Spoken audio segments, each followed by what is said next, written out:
everybody. Welcome to the Endwalker Countdown Podcast. I'm Noah. This is my co-host, Lee. Hi, I'm Lee. I'm doing my best here. And this is our first time podcasting together. This is not my first time podcasting, but this is our weekly podcast, fingers crossed, until Endwalker comes out, where we talk about Final Fantasy and art stuff and just stuff that is generally relevant to us in some way, shape, and form. Yes. Should I introduce myself, or should I just let you talk? Yeah. Okay. No, go ahead. Okay, well, I'm Lee, but Lee is actually a pseudonym because I am a person working in the public sector, creating things. I cannot tell you what they are. I can't tell you what they are, I really can't. But, well, that's just for my own privacy, as well as I cannot tell you what they are for legal reasons. That's really funny. So I'm a secret person, but you can call me Lee. And if we screw up and call me by my real name, we're going to replace it with a recording of a robot saying Lee, apparently. I think that's the plan. Either that or we'll bleep it out, which is also funny. So Lee doesn't have, like, you don't have much of a social media presence. No, not really. Yeah. I know you have, like, the very, private Instagram for family type thing. Yes. But beyond that. Yes. Yeah. Do you use Chinese social media? I know a lot of your family. No, I don't really. This is because I'm not that great at Chinese. It's kind of, like, embarrassing. When I do it, people, like, laugh at me.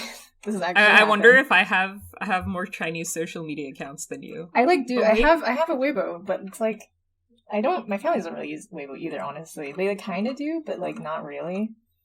I don't think my family's, like, a social media kind of family. I see. Yeah. I don't know. I'm South Asian. You guys, I'm pretty sure anyone listening to this podcast knows the Noah lore. And obviously Lee knows that I'm South Asian. South Asian people fucking love Facebook. Brown people fucking love Facebook. Yeah. My kind of brown people. Facebook is banned in China, and I'm Chinese. But also, just on top of that, I don't think anyone in my family really uses social media. My cousin, who is, like, I don't know, in high school, uses Instagram. And that's about it. Yeah. Oh, man. Talking to your cousins who are in high school. Anyways. It's so weird. It's so weird. It's super weird. It makes you realize just how old you are. Yeah, I don't like that. Very regularly, because Lee and I talk quite a bit. We very regularly have conversations about, like, how old we feel, basically. Like, I think recently she was telling me about how she's, like, beginning to realize that, like, the difference between, like, the aesthetic of luxury or something like that. Yes, it was like the aesthetic of luxury furniture and, like, decorations and, like, things that are cheap but pretend to be luxury furniture and decorations. Like, it's like stuff that you would get from Crate and Barrel versus stuff that you would get from, like, Home Goods, which looks like the stuff from Crate and Barrel but is cheaper. Yeah, and it's like, when you start to realize that, that's, like, one of the, like, surefire signs that, you're getting old. You're getting old. I hate that. We're close in age. We're very close in age for all of you. So, I'm thinking, does Lee need... You draw. I do draw. You do draw. I do draw. Yeah. This is related to my work, but I cannot tell you what it is. Yeah, I guess it's safe to, like, at least say. At least say that I draw. What you do. Actually, I may be drawing right now. Who knows? Yeah. Well, the thing is, and we're not, like, recording in a studio or anything. So if you hear any clacking, that's just us using our keyboards. Yes. First, I've recorded a few podcast episodes. I've edited a few podcasts, but they never came into fruition because it's always like we recorded episode 1, and usually it was like it wasn't 2-man. There were usually a few people involved, and then just like one person. You can't get them to come back. People. Yeah, you can't get them to come back, or like life just gets in the way. And yeah, I mean, like, that's fair. I do not have any time commitments whatsoever. This is a lie, but. Non-professional time commitments.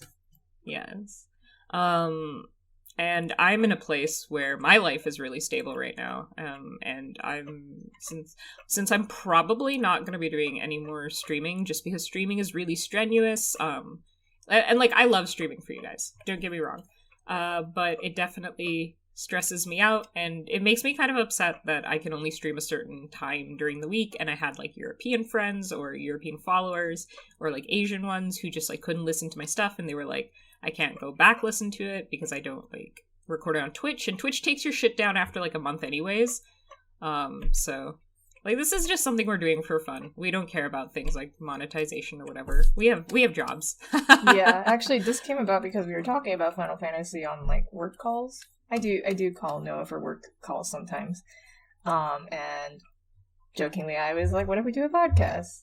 And then I was like, but we have to not talk about what I do for work. which comes up a lot because it is kind of weird, right? To use a pseudonym for a podcast. it's a little strange, but yeah. I think given your line of work, it's a little warranted.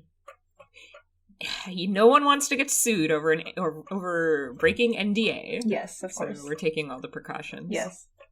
Also, I just don't really like talking about it. I mean, that's why I don't really have social media that's accounts. fair. I mean, when we talk about work, it's never like the nature of our work. It's much more like the nature of being an adult and being sort of stuck doing work. Yeah. Something, I do not dream of labor. Yeah, something like that. This is but I'm gonna do, like, I guess we can get into the actual, like, meat of the podcast now, since they kind of know our deal. Yes. Introducing Lee's a little important, because, again, friend with no social media presence. You guys probably know me, so. Yeah. Unless fans. you stumbled upon this rant. The Noah fans. Embarrassing. Noah OnlyFans. Noah OnlyFans? I thought about making an OnlyFans for my NSFW stuff for a while, but their policies, like, are so rapidly changing, and I was just like, what a pain. Also, like, doing, like, outside of, like, commissions here and there, doing NSFW stuff professionally can be. I'm a freelancer, for those of you who don't know. I'm a freelance artist. Yeah, so in this podcast, we're gonna be, again, it's weekly, counting down to Endwalker. We're gonna be talking about just basically whatever we feel like. Like, we have, like, a loose idea of topics that we can discuss, but broadly, both of us are, like, we like analyzing the story in isolation, obviously, but we also like analyzing how people, like, interact with the story. Like, both of us are really into, like, neither of us are sociologists, mind you, but both of us are interested in sociology. So it's very fun to look at. I don't want to say, like, fandom, because that makes it sound so crass, right? Like, oh, we love looking at fandom like it's our own little, like, ant farm. But it's more like, it's interesting for us to see how, like, human beings interact with and interpret media. Yeah. But we also like to, you know. Yeah, because this is like, the thing is that when people say fandom, they kind of think of it as, like, a inherently, like, less classy form of engaging with literature, right? And, like, when you hear about how people engage with literature, like the classics and stuff, you're like, oh, that's classy because it's the classics and not fandom. But the truth is that fandom analysis of literature and literary analysis, like, going back through history, is actually really similar. A lot of people kind of act like, I guess... Yeah, like, academia and fandom are, like, almost exactly the same. They're almost exactly the same, and I feel like people don't talk about this that much. For context, I don't really have social media presence, but I was in fandom quite a while ago. Back in the day. And I'm kind of aware of the state of fandom these days, more or less because I talk to my friends who are still in fandoms. Yeah, you actually are the scientist who's, like, watching from the sidelines with, like, your little, like, notebook. You're like, yeah. This is so... I would love to study you. Yeah, I would love to study. But I think... And like, because we like to, like, watch, like, YouTube and stuff together while we work, because right now Lee's working from home. Yes. So, we get to VC a lot, and we've been watching those Sarah Zed videos, and she does a lot of videos on fandom, right? And so there are other YouTubers who do it, but I think that the way that those people, like, engage with discussing fandom is distinctly different than kind of how we're going to be going about talking about it. A, because I actively participate in fandom, and B, because I think that what we're sort of encompassing in fandom is a bit different. Like, if you're talking like the Homestuck fandom, right? Like, which Sarah Zed did. Like, if we're talking about that, for example, like, she very much focused on sort of the Tumblr, Twitter side of things, right? And I was part of other parts of the Homestuck fandom back in the day, or I was kind of part of like all sort of sectors of the Homestuck fandom.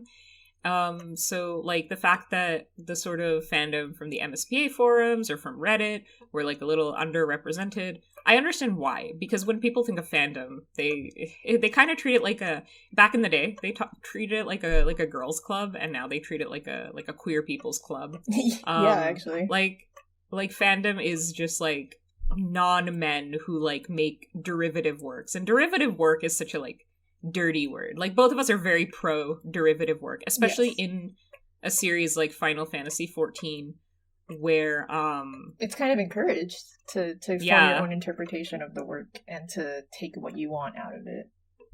Yeah, they've said as much many times that yeah, Yoshi-P literally says it like every fucking fan fest or whatever. Yeah, he does. Like that the correct interpretation is the one that makes you happy or something like that. Do not quote me. That's probably not a correct quote.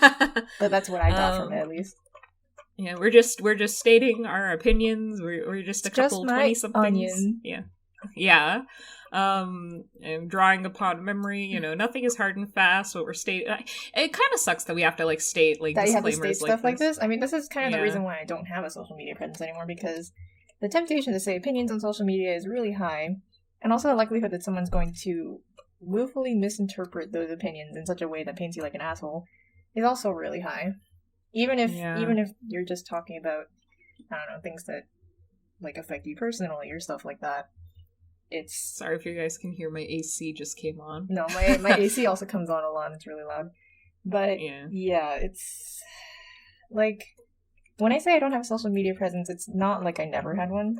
I had one once. Let's leave it at that.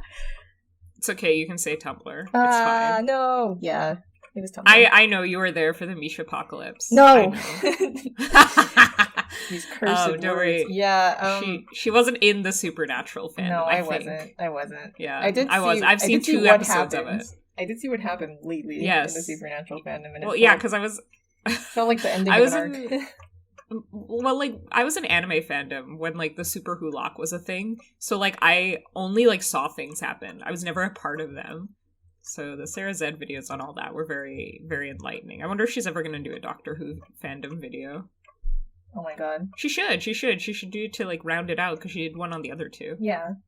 And, like, I mean, it's so interesting that the Doctor Who fandom was always seen as a little bit more respectable than the other 2, because it was much more a boys' club than the other 2. Also, the other Doctor Who is, like, established, and the other 2... Well, yeah, it's established. That's definitely... I mean, Sherlock is established. Sherlock was established, but, like, that particular iteration of Sherlock was new.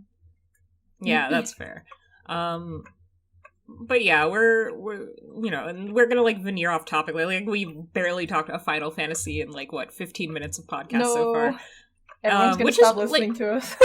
it's so funny. It's fine. This is very much a like put it on in the background while you're working, because this is the kind of stuff that me and Lee listen to when we're working, because we can't be talking to each other the whole time. So now we're having fun pretending to be like that. Yeah.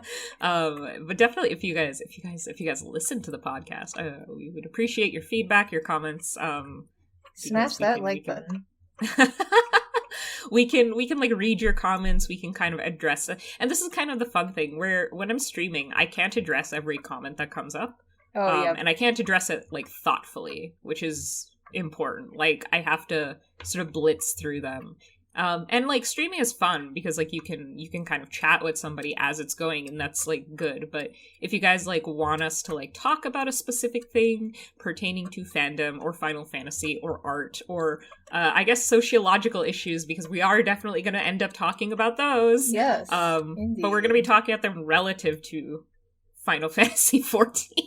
Oh no, this makes it sound so bad. It makes it sound so bad. It's just like Lee is Chinese and I'm Kashmiri, and we're gonna talk about like the themes of imperialism in Final Fantasy from the perspective of people who were victimized by like you know, we're gonna talk about shit like that. I know my partner listens to a Final Fantasy podcast. They do like theory crafting, and then they like talk about rating. I don't remember what it's called. I feel like that's the common kind of podcast, right? I feel like there's a number of Final Fantasy podcasts that do this. Not that it's bad or anything. I think it's fine. Yeah. But we wanted to, like if we were going to talk about the same stuff that I guess every other Final Fantasy podcast talks about, I don't think we would do it, because both of us are very inclined to bring something different to the table. Yeah. This is the Final Fantasy podcast, but brown. Am I allowed to say that? This is the leftist Final Fantasy podcast, not associated with the leftist Animorphs podcast, but I wish we were. We're just explaining all this to say that we're coming into the podcast with kind of this context. If you've been following me, real Noah fans, if you've been following me for a while, you know I used to talk about Ray Salon on Twitter, but like this is a bad Twitter idea. It's a bad idea. This is widely considered a bad move. I've seen the fallout from it a lot, both on a macro scale, like relative to me, and a micro scale. So yes, so we are not doing it on a podcast, which you have to listen to hear us say things. Yeah. And my hopes are that it will prevent that from happening, because people hate watching videos or, engaging with things that demand a lot of their attention. Well, anyone who's listening to this right now, like, either they like there's three conditions under which I think someone would be listening to this. They already followed me, because that's the only place I'm going to plug it, right? Mm-hmm. So they already followed me, and they wanted to, so they're kind of a fan of my work, at least, hoping, and they liked me enough to go and listen to my podcast. Option 2 is that you are someone from the future who listened to one of our other episodes, thought it was neat, and decided to backlog. If so, welcome.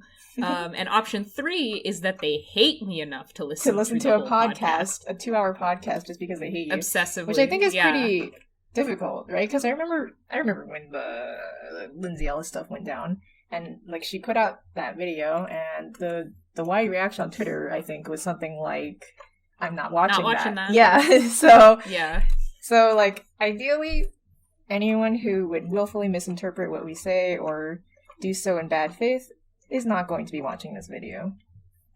Yeah. Or listening to this podcast. Whatever format we choose to release it in. Yeah. Now we should probably start talking about Final Fantasy. Yes. So now you guys kind of have the context for the lens by which we're going to be analyzing Final Fantasy. Now we're not going through it beat by beat. After Endwalker is out, me and my younger brother, my real human younger brother, are going to be doing a podcast where we do that. But again, here it's very freeform. So my experience with Final Fantasy is I played 7 when I was an absolute infant. I was a baby. I don't fucking remember Final Fantasy 7. I remember mashing buttons. I remember them using words I didn't understand. I love that for you. So that was my first engagement with Final Fantasy. I was a Sonic fan growing up, not a Final Fantasy fan. And so how I got into 14 is very embarrassing, and I'll tell that story another time. Okay. But I think I've told you. I don't remember anymore. I'm not good at remembering things. Okay. But I played 14, and then I played 12, and my favorite Final Fantasy is Final Fantasy 12. It's not 14. But I really... Wee woo! You may get got. Well, 14 has Xenos, though. It has Xenos and Fordola, and 12 doesn't have Xenos and Fordola. But 12 has Balthier and Fran. And I know 14 has Fran, but she's not 12 Fran. No. Also, 12 has Larsa. My Discord name for since I played 12 has been Noah play Final Fantasy 12. Yeah, I can confirm and this. I will get Lee to play it eventually. I have not played it yet. So I guess I should introduce my experience with Final Fantasy. I started with 14. I had absolutely no context on anything outside of Final Fantasy except knowing the Chocobo theme. And the reason why I started playing was because... Oh my god, I'm gonna date myself. I guess, okay, if people know your age, right? People already know your age on the internet, right? Yeah, I'm 25. Okay. Well, I'm very similar to that age, and when I was in college, I saw an ad that was play Final Fantasy XIV online, and I was at this time looking for an online game to play with my friends. And I was like, hey, that looks fun, let's play it. And I didn't expect to get into it whatsoever. It was a banner ad? Yeah, it was an ad on That's so funny! It was literally a banner ad on a random website. I sometimes think about, when you see banner ads, you're just like, how effective are these even? Like, nobody's gonna click on it and actually play, but that was me. I was the person who clicked on it and actually played, and I had a lot of fun. This was quite a while ago. It was like Realm Reborn, like the late end of Realm Reborn. And it was a very long time ago. Let's just say that. And holy shit, this was back when we still had like all the ARR skills. Like Ring of Thorns was still there. R.I.P. What else? There were all sorts of terrible like game features that were in at the time. And I remember when I played Heavensward thinking like, wow, it's such an improvement. Like, how are they going to make it better? And like, and here we are. Heavensward is now considered kind of clunky, which I think is hilarious because I considered it like, I was like, wow, this is great because I played Realm Reborn. The thing is, in Realm Reborn, there were such things as like not being able to summon chocobos if you wanted to queue for things, or what else? I'm trying to remember. It's been such a long time. Tell me about the Glamour System. Yeah, okay. Oh my god. Okay, the Glamour System was like, you had to have a different kind of glamour prism for every kind of crafter class that could glamour things. So if you wanted to glamour something made by a weaver, you had to have the weaver prisms, and they had grades of prisms too. So depending on the eye level, it would take a different grade of prism. And when they changed it so that you only needed one kind of prism for everything, I was like, holy shit. So like, that's how long I've been playing Final Fantasy. But I mean, like I started playing like, I knew about it, like, a lot of it in late Stormblood, but I started playing after Shadowbringers came out. Because the trajectory is that, so my fiance is American and lives in America about half the year, and then lives with me about half the year. I live in Canada. Doxing myself. Everyone knows I'm Canadian. So when they were at their parents' place, they got really into playing Final Fantasy XIV, which, like, their friends all played, like, for a long time. Like, they played for a long time, whatever. So, like, I think they got into it, like, November 2018 or something like that. And then they came back and they were, like, always playing it, like, while I was, like, doing my own thing. Because, people in relationships aren't constantly joined at the hip. So I would like look over at their like huge setup, and they'd be like playing 14, and I was just like, whatever. At this time I wasn't in any fandoms. I was just working on my own like original project. I was working on a webcomic, and then I stopped doing it because I wanted to cut all the fluff from it. I thought it was a kind of juvenile story because I'd been working on it since I was a teenager, and I wanted to sort of like improve it. And so I wasn't currently publishing a webcomic, but I was working on it. And then I was like working in like my real human life. And so they were like, hey, there's this guy in this game. Oh my god, was it Xenos? And he's, yeah. And they knew, they just knew you would be into him. Yeah, they were like, well, okay, because my webcomic, I don't want to say my main characters were Xenos and Svein, because they aren't. Like, personality-wise, they aren't at all. And Svein is my warrior of light. I'm sure most of you know that, but for those of you who don't. So, he's probably on screen right now for those of you, like, listening to this on YouTube. Yeah. They showed me Xenos. They were like, oh, you'd probably like him. Now, I am, my type in like fiction is long-haired pretty boy with usually white hair, not blonde.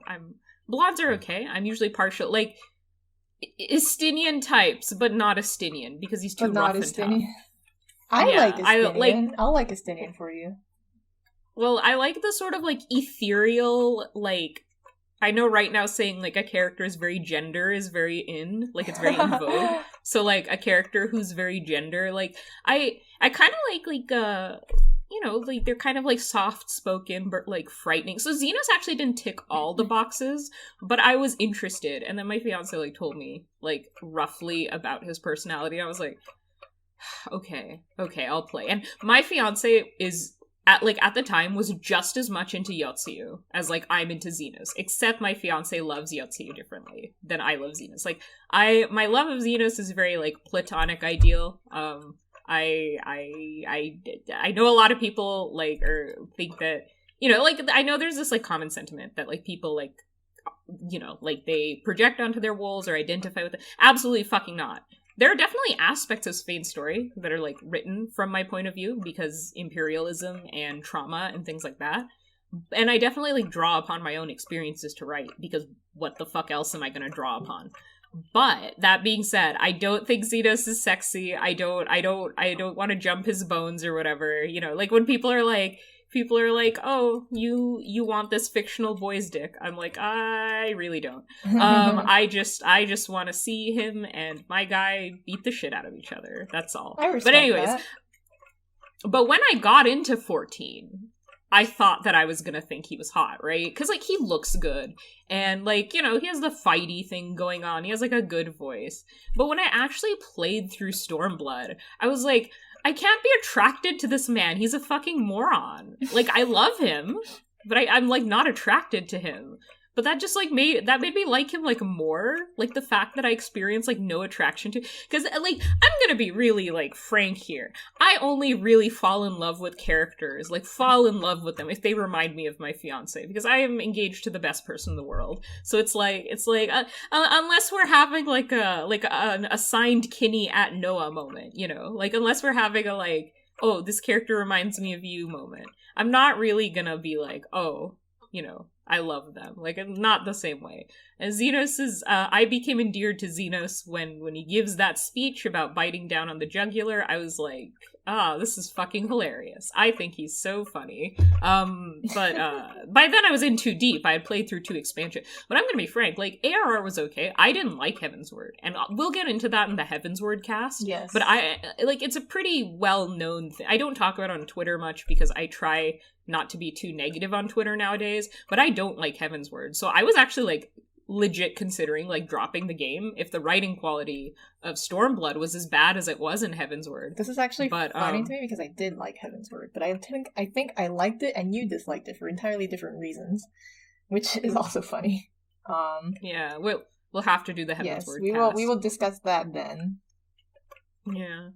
But God, like, I got through Stormblood. You got by Xenos. Yeah, but, like, I did. Not even in the way that everyone expected you to. Yeah, like, everyone was like, oh man, like, all my friends who played 14 were like, Noah's gonna be so horny for this guy, and then I, like, finished Stormblood, they were like, so how do you feel? And I was like, I never want this man to have sex ever. And neither does he. Like, neither does he. Yeah, I think I get incel vibes from him. No, he Volcel. He's a Volcel. He's a Volcel, but he's like an incel because, like, nobody can fight him, and he's mad about it. That's true.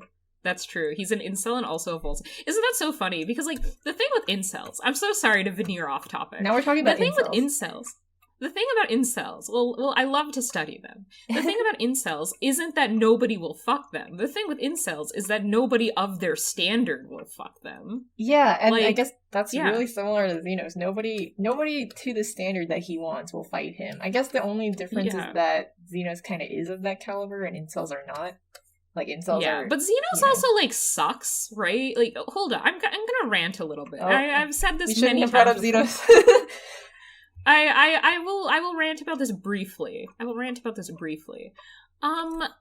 Nidhogg was right there for, like, 1,000 fucking years. Why didn't he get off his stupid prince ass and, like, go... First of all, Ishgard would be indebted to Garlemald, right? Which is good. Like, Garlemald having, like, ostensibly an ally. That's good. I feel like, that actually would have been really interesting if Garlemald had offered to assist Ishgard with their dragon work, because that's all they really thought about back in the day. Yeah, and second of all, obviously, like I don't know if the writers thought about this, but, like, Nidhogg is fucking strong. Yeah, I think Xenos could go kill Hrace Veilgar too. This is probably one of those things that just has, like, a meta out of universe explanation that, like, that's not how the story was gonna go. But it is really interesting to think about. That said, it's really funny to think that, because, like, the thing is like, everyone's like, oh, Xenos is so obsessed with the wool, he's coming for them. I'm like, no, he's not. He's sitting on his ass and he's like, wool, come to me. I'm gonna make my funny little clown end the world, and that's gonna spur you into coming to kill me. Like Xenos never comes to you. Like, he never fucking... I mean, he does that in Ralger's Reach, but he didn't know that you were there. Yeah. Like, in Doma, like, you came to... It's so funny. It's so funny. The entire time I love it. You're like, you want him to die. So you're the one going to him. He doesn't want you to die, like, though. He wants you to fight him. Well, yeah, that's true. But, like, the whole thing is, like, Because, like, I've had many a discussion with many different groups of people, and what it boils down to is he's kind of lazy. Like if we have to, like, think about anything, because, like, okay, when only Stormblood was, like when we hadn't gotten all of the potions, because I finished Shadowbringers right before 5.1 came out, so when we didn't have the context of, like, all of the post 5.0 stuff, like, I actually finished Shadowbringers the night before 5.1 came out. But anyways, so, like, before we had all of that context, I was kind of like, oh, yeah, like, Xenos is just, like, lazy. And all of my friends would always be like, well, no, Noah, there's, like, a meta reason for it. But now we're on 5.55, and Xenos can teleport. Like, why doesn't he just come to us? He can teleport? Yeah, we saw it. We saw him do it during 5.1. I don't remember that. Like, Ascian style. I don't remember that. Oh, well, he can. Okay, I believe you, resident Xenos expert. I'm, like, not good at remembering story details, which I suppose puts me in a weird position to discuss the story on a podcast, but there are certain things that I find very important. So I also did just, like, I'm currently at 4. Like, I'm about to start 4.1. Me and my fiance are gonna play through it together, starting Monday. You're, like, replaying you're replaying the story, right?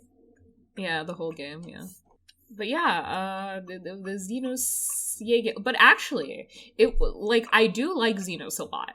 But I was playing to meet him. Like, that's why I started playing. What really grabbed me by the throat was Fordola. And we are going to do the Fordola and Yotsuyu cast, because those are, like, two of our favorite characters. I do like Yotsuyu quite a lot. Yes, and we have many things to say about them. I think she's a very good character. She's a great character. We're going to talk about Yotsuyu. It's going to be me talking about Yotsuyu. We will.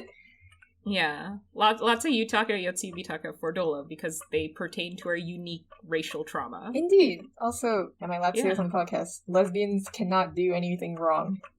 That's true. Lesbians cannot do anything wrong. Yeah. I'm gonna get canceled. Fuck Xenos, I'm gonna get canceled fuck on Twitter for this. Fuck Alice. People don't even know who you are. Yeah, this person on a podcast said that Yoti didn't do anything wrong, and is therefore a fascist. Fordola did one thing wrong. It was that stupid fucking outfit. The penny loafers. I think about them. I got, like, actually, when I saw her in I got the impression that she wasn't wearing them by choice. Because that doesn't look like something she would wear by choice. I mean what she's introduced in. God. Like the penny loafers. So stupid. The penny loafers, right? And the shorts. It's like this, or the she's, like, wearing underwear and penny loafers. Yeah, she's wearing panties and, like, a metal skirt. God, it's so stupid. When she was introduced, though, she's, like, introduced as, like, Xenos is, like hound, you know what I mean? Like yeah, she's kind of introduced in the same way that one introduces like a dog. Okay, like, all of the other skulls are, like, wearing... They're wearing clothes, yeah. Yeah, they're wearing, like, their own top. How I always took it is that she's 19 and she has no sense of fashion, which makes a lot of sense, because she's 19, and 19-year-olds have no sense of fashion. Yeah. With the way she was introduced without any agency, basically, I did have the impression that she was being made to wear it. Or I think, well... Xenos made her wear it? Oh, God. No, I get the feeling that, like, probably, like, someone told her to wear it, and because she's so invested in climbing the ranks of the Garlean military, she just did it without, like, even protesting. Yeah, like, that was the feeling that I got, but that's kind of like a big read, you know what I mean? That's, like, me reading into it. Well, for me, it was just, like, a meta, oh, this is, like, our sexy female rival, but then, like, I saw Yotsu and I was like, oh, this is our sexy female rival. And then it was like, no, they actually just gave us a sexy male rival? Okay. This is really funny because, am I allowed to say it? The character that you see on the screen is not my actual character. I actually play a male character, but I decided to make a nice looking one for the podcast. I actually play a male character, and when I played through that, I, like, got absolutely nothing out of it because my dude is, like, kind of frumpy looking. That's so funny. Like, yeah, I wasn't like, this isn't clearly my sexy female rival. I was like, oh, pretty lady. But when it came to Xenos, I was like, this is obviously my sexy male rival. Well, like, okay, like, cause, like, I was already, like, because I knew what Xenos was like, because my fiance had explained, like, the entire plot of Stormblood to me, like, roughly, right? So I, like, went into Stormblood with, like, a pretty strong idea of, like, what was gonna happen. And this is, like, I think a testament to good writing is, even if you're spoiled for it, it's a really enjoyable story, because, like, you know, it's good writing. I'm not saying 14's writing is perfect. We'll get into this when we actually talk about the sort of sandbox element of Final Fantasy XIV. But We keep saying this is a Final Fantasy podcast, but it's just a 14 podcast. We should have clarified that. Well, I assume that your title will make this clear. Countdown to Final Fantasy XIV Endwalker Podcast. Countdown Endwalker to Countdown Podcast. Katif. I was just thinking Endwalker Countdown Podcast. The ECPA. The ECP. Yeah, that works, I guess. I guess. Whatever, we'll figure it out. We will figure it out. By the time you listen to this, we will have figured it out. Well, yes. It's Sunday, and we release these on Fridays, hopefully. Fingers crossed. It's up to you. I'm not involved in the editing. Yeah. well, I'm aiming for Friday. I believe it. I have a good computer, so it can handle this. But yeah, Fordola, like, really, really grabbed me because she encompasses, like, a conflict that I think a lot of, like, and I'm gonna say, like, brown kids vaguely, but, like, kids who grew up in the Islamosphere or in, like, I guess cultures that are Islamic adjacent, like Sikhism. Like, it's such a weird thing to say, because, like, Sikhs faced a lot of Islamophobia despite not being Muslims. Hindus faced a lot of Islamophobia in, like, the 2000, like, I grew up in America in the, like, late 2000s, early 2010s, and, like, it's like growing up in sort of the shadow of 9/11, you know, there was a lot of Islamophobia, and there was a lot of just general xenophobia, and, like, the very specific conflict of being forced to kind of reconcile with different aspects of your identity. Like, I know, and I'm sure, like, kids from other cultures completely understand this. I'm sure other kids, like, you know, I'm sure you get it, like, the whole assimilation thing. But, like, with Fordola, it's really unique because rather than it being like, ew, icky foreigner, it's like, this foreigner is the enemy, and you have to denounce that aspect of yourself to be accepted. Obviously, Fordola is, like, the fictionalized extreme case. Like, very, very, very few people who play Final Fantasy XIV can, like, be like, I literally went through her situation. However, fiction is generally a more extreme and, I guess, like a more, like, cinematic, a more, like, what's the word? You know, it's just, like, a more quote-unquote interesting version. Because, like, the small emotions of everyday life, if they're easily processed when they're, like, put in as big emotions in, like, a story, right? Yeah. Like, I mean, like, another good example is, like, oh, Shadowbringers is about, you know, it's about the internal grief of failure. Like, I'm sure none of us, like, have been in the situation where we, like, failed to, you know, save your entire planet. Like, yeah, where we failed to kill, like, an ancient demon that, like, is trying to destroy our entire planet, or whatever the hell the Warrior of Light failed to do. But, the scale of his failure is actually something I was thinking about, because the scale of Arbert's failure, in particular, is that, he screwed up so massively that literally almost everyone on his planet died. Yeah. Like, this is something I feel like the story, it sets out there for you, but it doesn't really hit you unless you think about it a little more. That, like, literally... Yeah, I like stories that make you think. Literally via his actions, like, the majority of people on his planet, like, died. Yeah. But, like, none of us can relate to that, but we can relate to the grief of failure. Yeah. So stories, like, fictional stories always tell a bigger version of the small everyday feelings we feel. And I think, like, Fordola really, like, Xenos is good, but I think that the pathos of Xenos, like, regardless of whether you can personally relate to him, and we'll get into this when we get into the Stormblood cast, because I think Xenos is a really well-written character personally, but I know a lot of people who would be inclined to disagree. Opinion, yeah. Yeah, a lot of, even, like, his fans are like, oh, well, no, he's just hot and he's fun, and he's, like, a fun, shallow villain, and that's why I like him. And I'm like, no, I think he's really well-written. I think it really just depends on what you read from him, you know what I mean? Well, yeah, and I mean, like, to a greater extent, like all literature, that's pretty much how it is. And to an even greater extent, Final Fantasy XIV is like this because you are encouraged repeatedly to write your own take your most meaningful interpretation of the work, and that's correct for you. Yes. Granted, when I read into Xenos, I try to look at it neutrally because my own take on Stormblood with my Warrior of Light is very canon divergent. And if I was looking at Xenos from the perspective of my canon, well, he's a totally different character because your experiences make who you are, and so he ends up being a different person there. But even when I look at, like, the canon, of course it's still my interpretation, like, don't get me wrong. But that being said, I'll talk about my read on him more later, but I think he's well written, and I will lay out the reasons why I think he's well written. I've really, like, spent a lot of time thinking about him, and Lee has listened to me talk about him a lot. Yes, I have. I'm like, don't get me started on him. I'm the captive audience. I do enjoy listening audience. to you talk about Xenos because it's interesting because I completely, like, I get different reads from him, from everyone. You know what I mean? I've been kind of, like, lurking in the Final Fantasy fandom for quite a while, back when there wasn't really a Twitter presence. It was just Reddit, and back when Stormblood released, the overall Reddit response to him was that they didn't like him.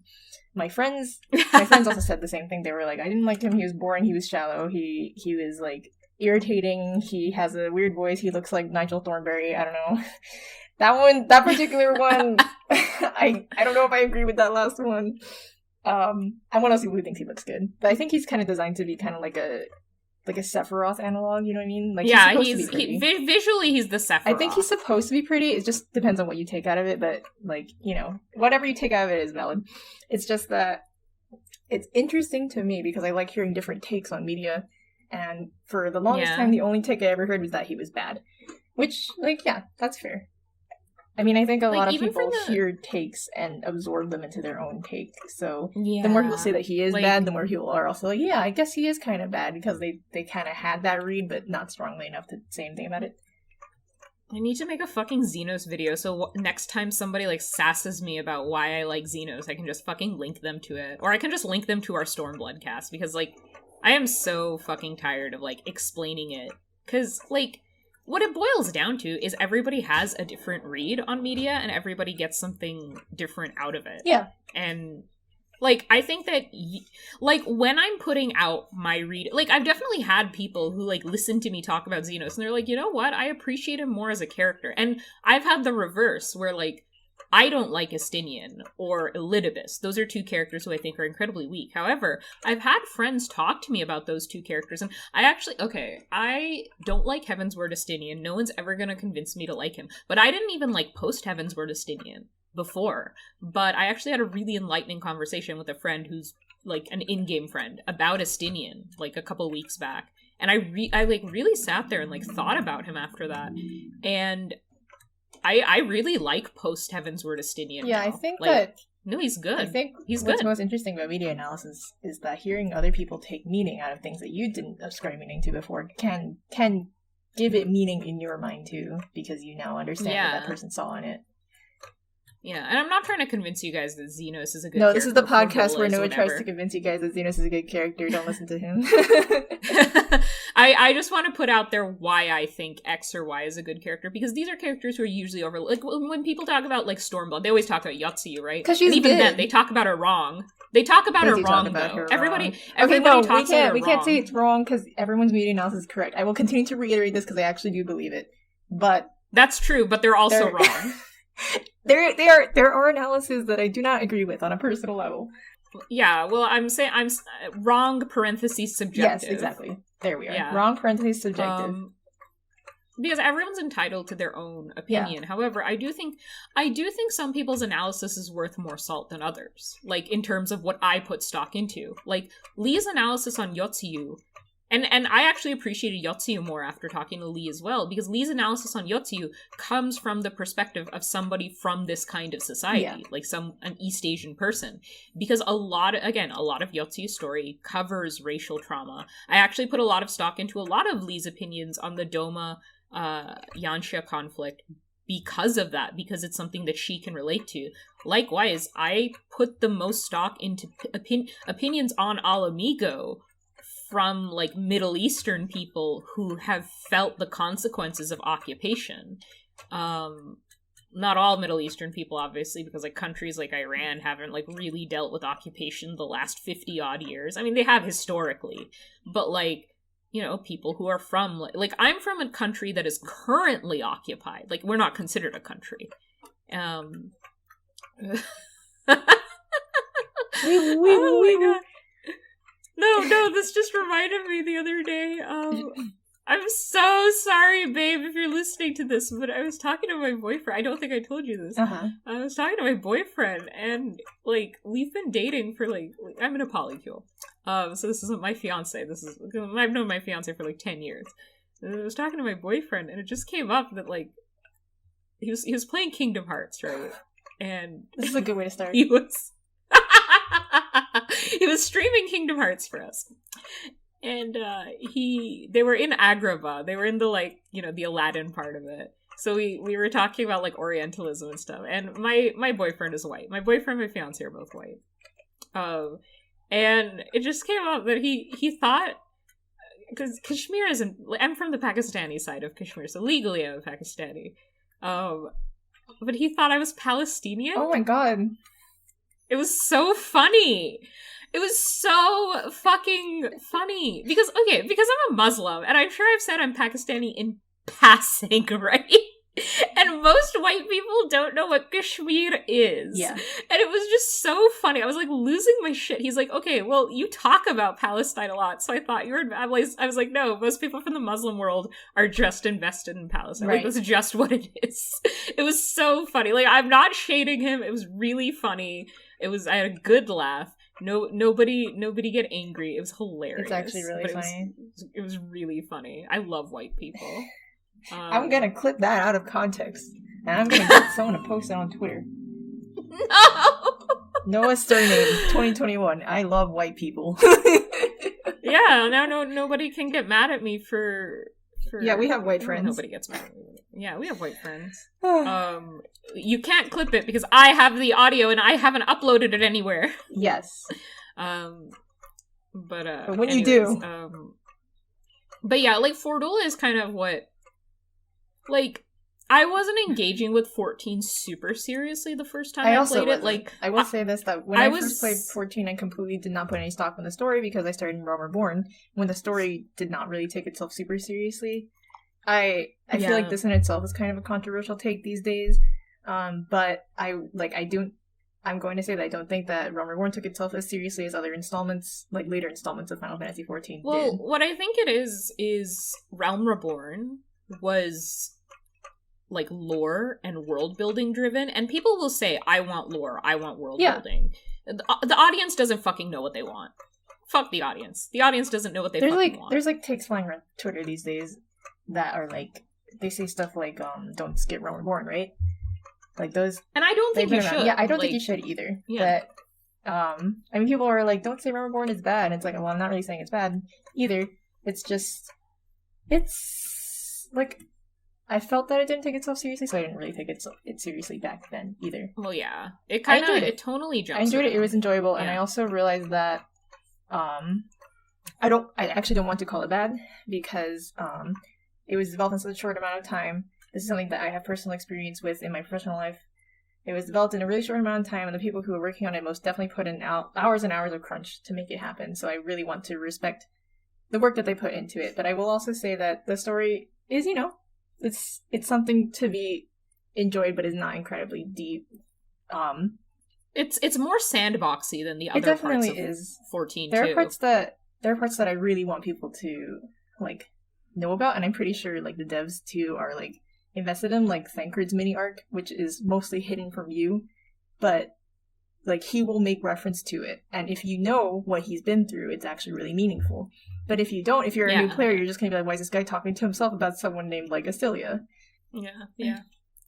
It's, which is, like, I consider that, like, a good storytelling, like, method. It might not be for everyone, but I think it's interesting.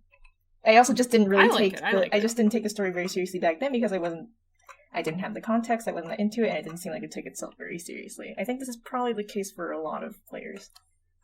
Yeah. And of course, we're only speaking from our own experiences. Obviously, if you enjoyed the story differently, like, that's you. Yeah, of course. Everyone's entitled to, like, saying something is good or bad is innately subjective. Yeah, here... this is the only fucking time we're putting disclaimers on it. I'm saying that right now, but we're probably gonna be doing this every fucking week. Like, every week we're gonna be like, oh, this is just our opinion. I say it because I'm worried that people will take it as, like, me prescribing, like, you should not do this because it's like you should not play this or enjoy this because it's bad.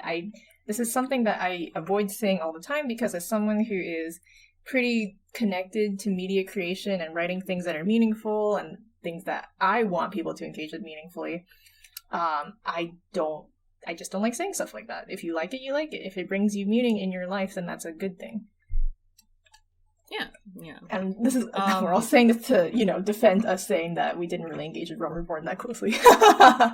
Well, what I think is I think, for me personally, A Realm Reborn is a lot more, like I said it before, it's sandboxy and it has some set pieces. Like, none of the characters are that deep or meaningful. The deepest and most meaningful characters in A Realm Reborn are, and I'm not counting side content right now, because Alize was actually great. She was actually side content, though. That's really funny to remember. Yeah, but if we're engaging with, and I'm counting Crystal Tower because I actually don't think Graha was great in Crystal Tower. Like, he wasn't. He was kind of nothing. Sorry, Graha likers. He was cute. I will contextualize this. When I played Realm Reborn, Graha was the only Nail Mikote NPC that had like any like screen time, any reasonable screen time whatsoever. And I had friends who loved him just because he was a Catboy and like he was the only Catboy. That's so funny. Oh and God. I'm not judging those people because I 100% understand like wanting Catboys in the game. That's why Shadowbringers is good. The Catboys went up. That's how you make the game good. You get more Catboys. But I mean, if we're talking about character writing, we're talking about character writing. There's a little shallow, characters, in my opinion. It's Alphino was okay, and I know a lot of people disagree with me. I played the game in Japanese. This is also super significant because apparently ARR had awful voice acting in English. Yes, it did, and that was a contributor to me taking it less seriously. I feel bad saying this because I also do respect a lot of the voice actors who worked on it, but I think altogether it just kind of culminated in something that I found enjoyable but not particularly meaningful. Maybe I was like, that's fun, that's nice, I like it. But I think Alphina was okay. I liked Minfilia a lot in ARR, but I think that a huge part of that, and I'm gonna admit to it here, and I'm very much like a resident Minfilia liker, but I will admit to a lot of the reason I liked her at first was because Sawashiro Miyuki plays her, and Sawashiro Miyuki is my favorite seiyuu. I watched all of Sword Art Online Season 2 for her, back when I was a teenager. So yeah, which I think is really funny because the popular player opinion when I played, I'm gonna keep like contextualizing this for you, but the popular player opinion when I played before she became like Heidelin's mouthpiece is that she was useless, she was not fun. This culminated in some actual like dev lampshading of it. Like they did an April Fool's video one year where it was like a fighting game with like Ida and Ida beat off all the enemies and then Minfilia showed up and took all the credit. That was like the popular player perception of her. And I actually, this is something that I think might have happened, but in the end this is just conjecture. I actually think that the player perception of her ended up shaping her character arc later when they made her into what she was. I don't know. I get that vibe, but it is speculation. Like I understand why players felt that way, but I never saw her as useless because she's just a manager. Yeah, like that's like she's just a manager. I also get that. Like that's her job. But the thing is, maybe sometimes people making those takes might not like they. It's because relative to real life, I've worked Minfilia's job, so I like get it. So people with that experience might understand. Like she's like, she really is a manager. Like, she has a job. She does it. You just don't see what she's doing because you're doing the things that she asks you to do because she's your manager. and this kind of gets into the, like, how your Warrior of Light is really does shape your interpretation of the story, because my own Warrior of Light is, he's very educated.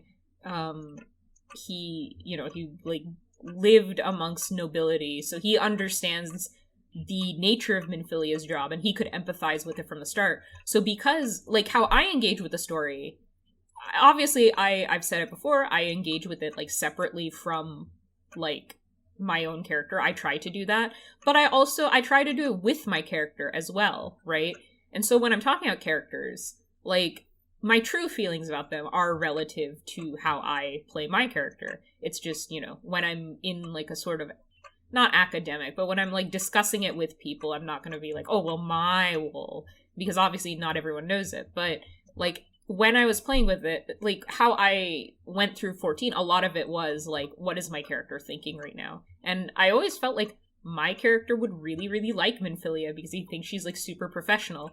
And because of that, I was forced to think about her professionally. Whereas I feel like if I wasn't engaging with the story from Spain's perspective at all, I might not have liked her as much. Yeah, because like from the perspective of the Wool, who is basically like a mercenary that is in her employment, she really is just your manager, and she does kind of seem to take your work for granted, which is really funny because this is, you know, the position of many of us today in our actual real lives, because I would assume that most of us are not managers or not managing people and probably have managers that we report to, like Minfilia.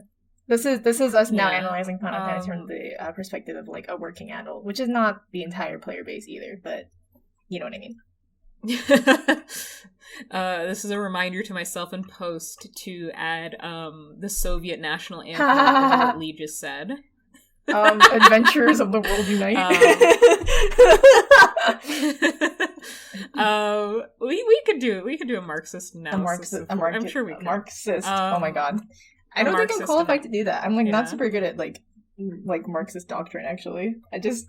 Okay, well we could do a class analysis. I think I could probably do that. A general class analysis for sure, but whereas I didn't engage very strongly. Like for me, I was like, oh, she's just a quest giver. I also did just think she was a quest giver. Like that's like what she is. But then, like, I tried to engage with it from my Wool's perspective, and he was like, I can respect that she cares about protocol. And I was like, you know what? Yeah, I respect that you adhere to protocol as well. No, it was funny because I didn't think about that. I've never played. My character had like a joke name. You know when people name their character stuff like like I don't know, like cheeseburger or whatever. That was kind of me. I had absolutely no engagement with the story as a Wool. Like my character was just like I don't know what to name myself. Someone named their Wool Fat Finger, please. Fat Someone Finger. An alt I wanted to name my Wool something like I'm Sorry. Bad because you could put like an apostrophe there. But anyway, so with that in mind, I engaged with Minfilia like as my whole self, reading like her dialogue, and I also engaged with her by seeing what people were saying about her online, which the popular sentiment was that she was useless, and it was, you know, Prey Return to the Waking Sands was a meme back then too. And it still continues as a meme, which I think is funny, but back then it was a little bit more malicious because people really didn't like her. Like, they genuinely didn't like her that much. Yeah, I think the sentiment towards her is, like, I've even seen it shift since Shadowbringers came out, because even, like, when I started playing 2 years ago, like, people still, like, didn't like her, but I think as it kind of blew up on Twitter, you get, I don't want to say, like, oh, Reddit is for boys and Twitter is for the queers, but I do think that, like, there has been a lot of discussion of, like, misogyny in the community, for example. And I'm not saying all the disdain towards Minfilia is misogyny, but an element of it is, because nobody hates Aymeric, and Aymeric is kind of like dude Minfilia, yeah. Aymeric is Minfilia. Yeah, he is the Minfilia of Heaven's These are bold words, but you're kind of right. The thing is, I'm fucking right. He makes you go back to a shitty place that doesn't have an aetherite right by Yeah, I agree. I think turn in your fucking quest. Call it a lot of flack for being your manager, being like, you know, being kind of like a damsel in distress sometimes. I have to say I'm a gay man right now, so this isn't me simping for her. I will say it. I'm a lesbian. I feel so funny saying that. It's not something I tend to say out loud very often. Well, because, like, if I was into women, it could just be like, oh, I think she's hot, which I do. The thing is, I don't even think she's hot. That doesn't factor in. I have different taste in women. But, I did, like, I saw the engagement with her, calling her, like, useless damsel in distress, and I didn't like her. That was my read on her back then, and that's why when I think about what they did to her in Heaven's Word, I think it was kind of a response to that kind of read on her, because they wanted her to become a more meaningful character. That's so interesting. Whether or not that's actually true, I have no idea, and I will never have any idea about, but that is what I think, because I saw them do it before with other characters too, like, Muggles, for example, were widely hated after Heaven's Word came out. This is like, we're going over fandom history now. Muggles were widely hated, and I have no proof for this, I'm just going off of my head right now, so... But I remember back in the day that everyone hated them because when you got into the Training Mists, you had to do a bunch of Moogle quests, and you had to do, like, all of them to unlock, yeah. What was it, Aether Currents? Yeah.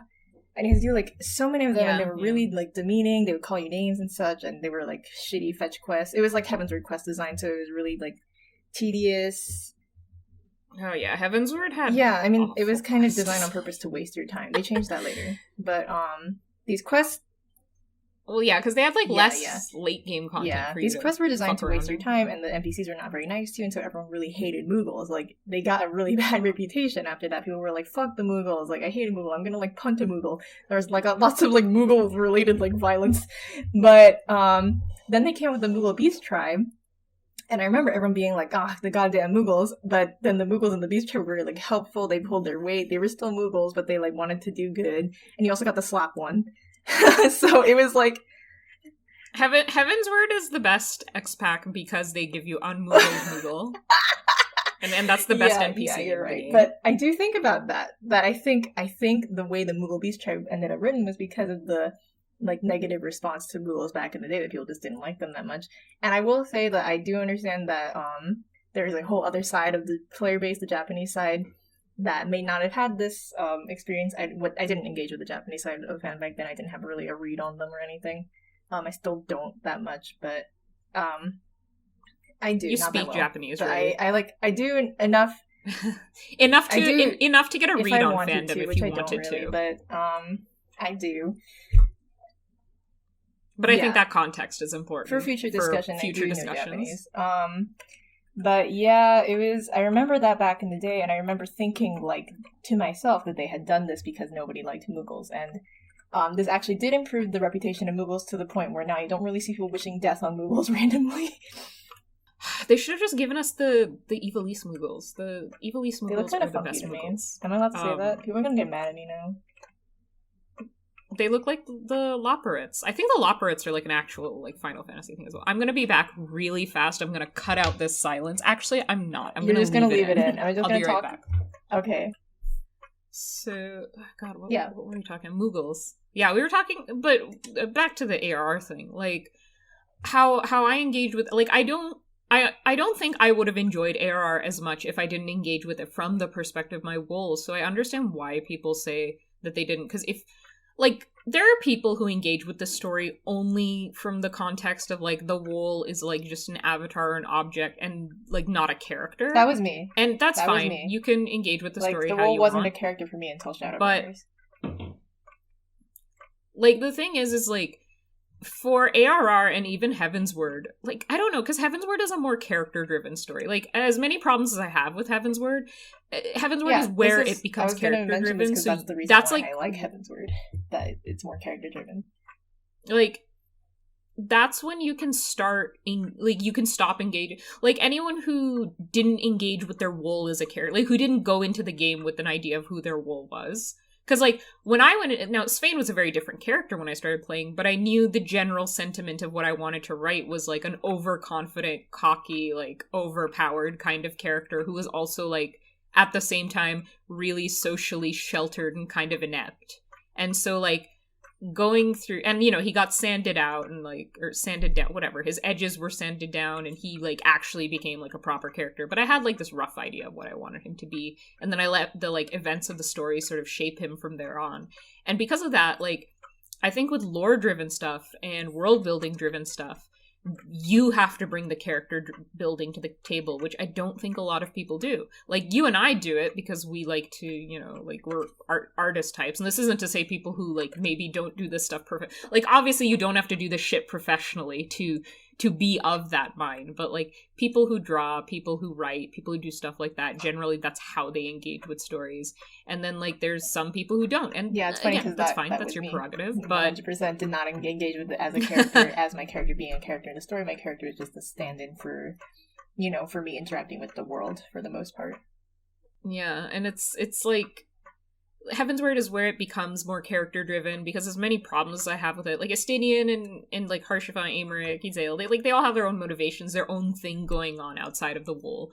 And because of that, like, people, and I think that's why Heaven's Word is so, like, sort of evergreen, because the pathos of all the characters in Heaven's Word, I think, is very immediately relatable. Like I think, you know, Estinian's whole, like, getting so, like, you know, like, wanting something so bad that you, like, lose yourself, and then, like, you know, Alphino's whole, like being, like kicked off your pedestal and realizing you actually kind of suck, thing, or, like losing a close friend. It was like Yeah, people so, would note like, this, actually. I remember people noting it on the subreddit that the Warrior of Light was starting to get more personality. yeah, and it's like, all these things I think are, like, fairly immediately relatable, especially to, like, adults, because I'm gonna say, like, I don't think 14 is intended for, like, teenagers. Like, I think analyzing, like an anime, like, say, Haikyuu, from the perspective of teenagers are consuming this is fine, because, like, Haikyuu runs in, like, Shonen Jump. I don't know why I thought of Haikyuu, but, like, Haikyuu, like, runs, or Naruto or whatever. Those run in Shonen Jump, so, like, the intended audience is children and older, right? Like, boys and older. But with, like, 14, like, you have to... Most people who play this game, they have to have a job, and I think, like...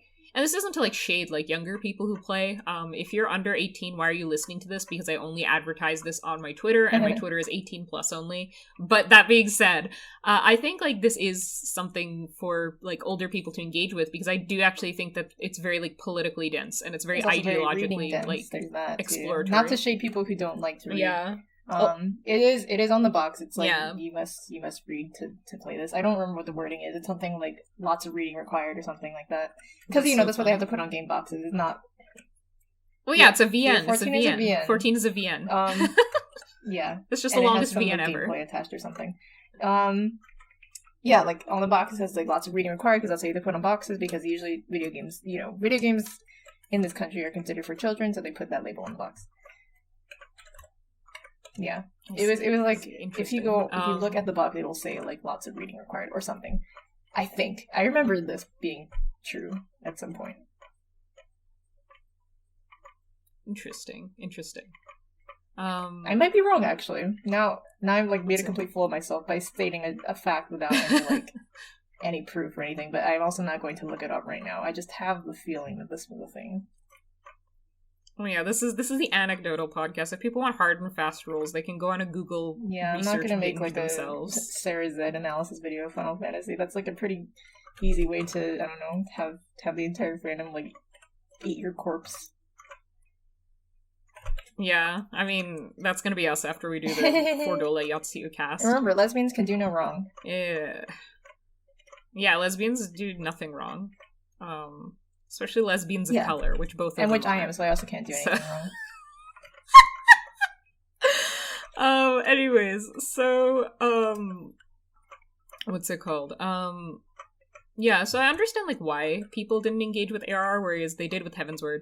And like even people who like Stormblood, I don't know. I even disagree with a lot of it, similarly to how I disagree with like a lot of Xenos fans. I actually disagree with a lot of Stormblood fans about how Stormblood is, but I think it's because the conflicts in Stormblood are so personally close to me, and I understand that, you know, most people aren't from a colonized country, so they maybe can't understand some of the more intimate details of what goes on in Stormblood. But, like, you know, for, like, me and my little brother, my human little brother who lives in my house and is the same ethnicity as me and grew up with a lot of the same struggles, a lot of Stormblood hit, like, really, really hard for us. It's interesting. He and I have, like, the same age gap that Lise and Ida do. So, I do feel a little sad that we never actually got to see, like, so a lot of Lise... I feel like that would have done a lot more for her arc. But, yeah, it makes me sad, we'll discuss that in the Stormblood chapter.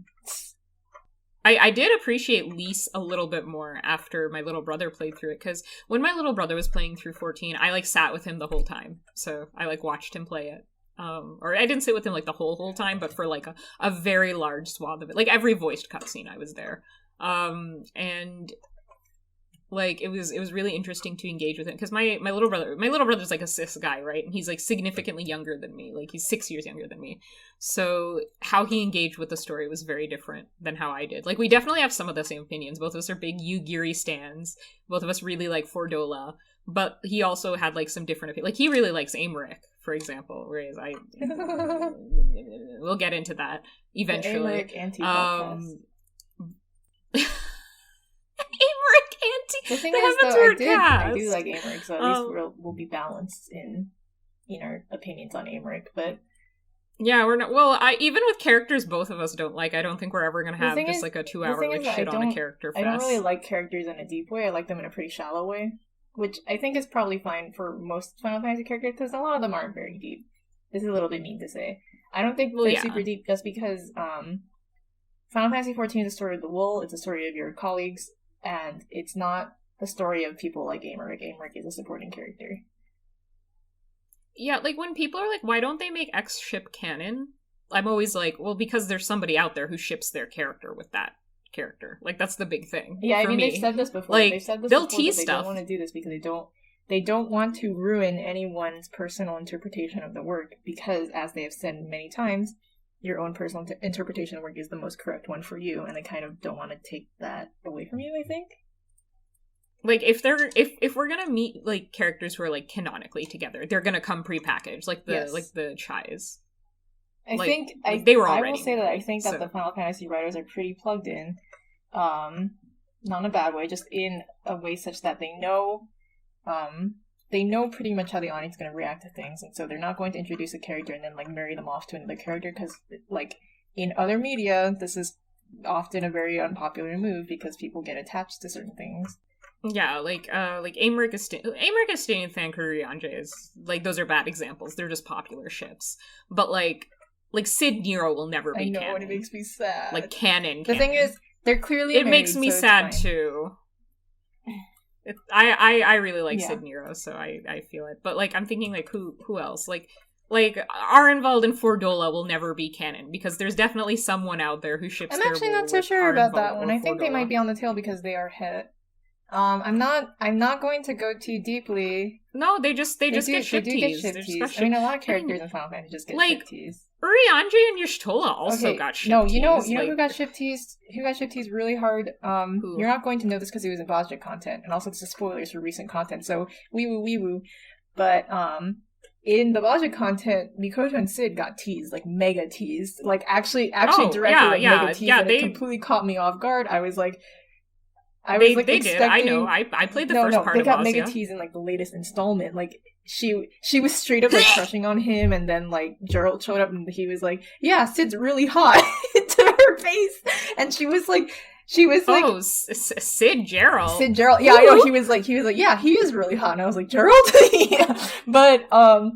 But yeah, it was really funny and also caught me completely off guard because I was like, because it was a pretty heavy part of the story. Like, there's a pretty heavy thing going on in the story when this comes up, and she's really embarrassed. She's like, no, I don't think of him that way. I just respect him as a colleague because he's a really good engineer. And, like, it never gets brought up again after that, which might be for the reason. I mean, to be fair, everyone thinks Sid is hot. Also, to be fair, everyone thinks Sid is hot. Sid has 2 hands, so it's okay.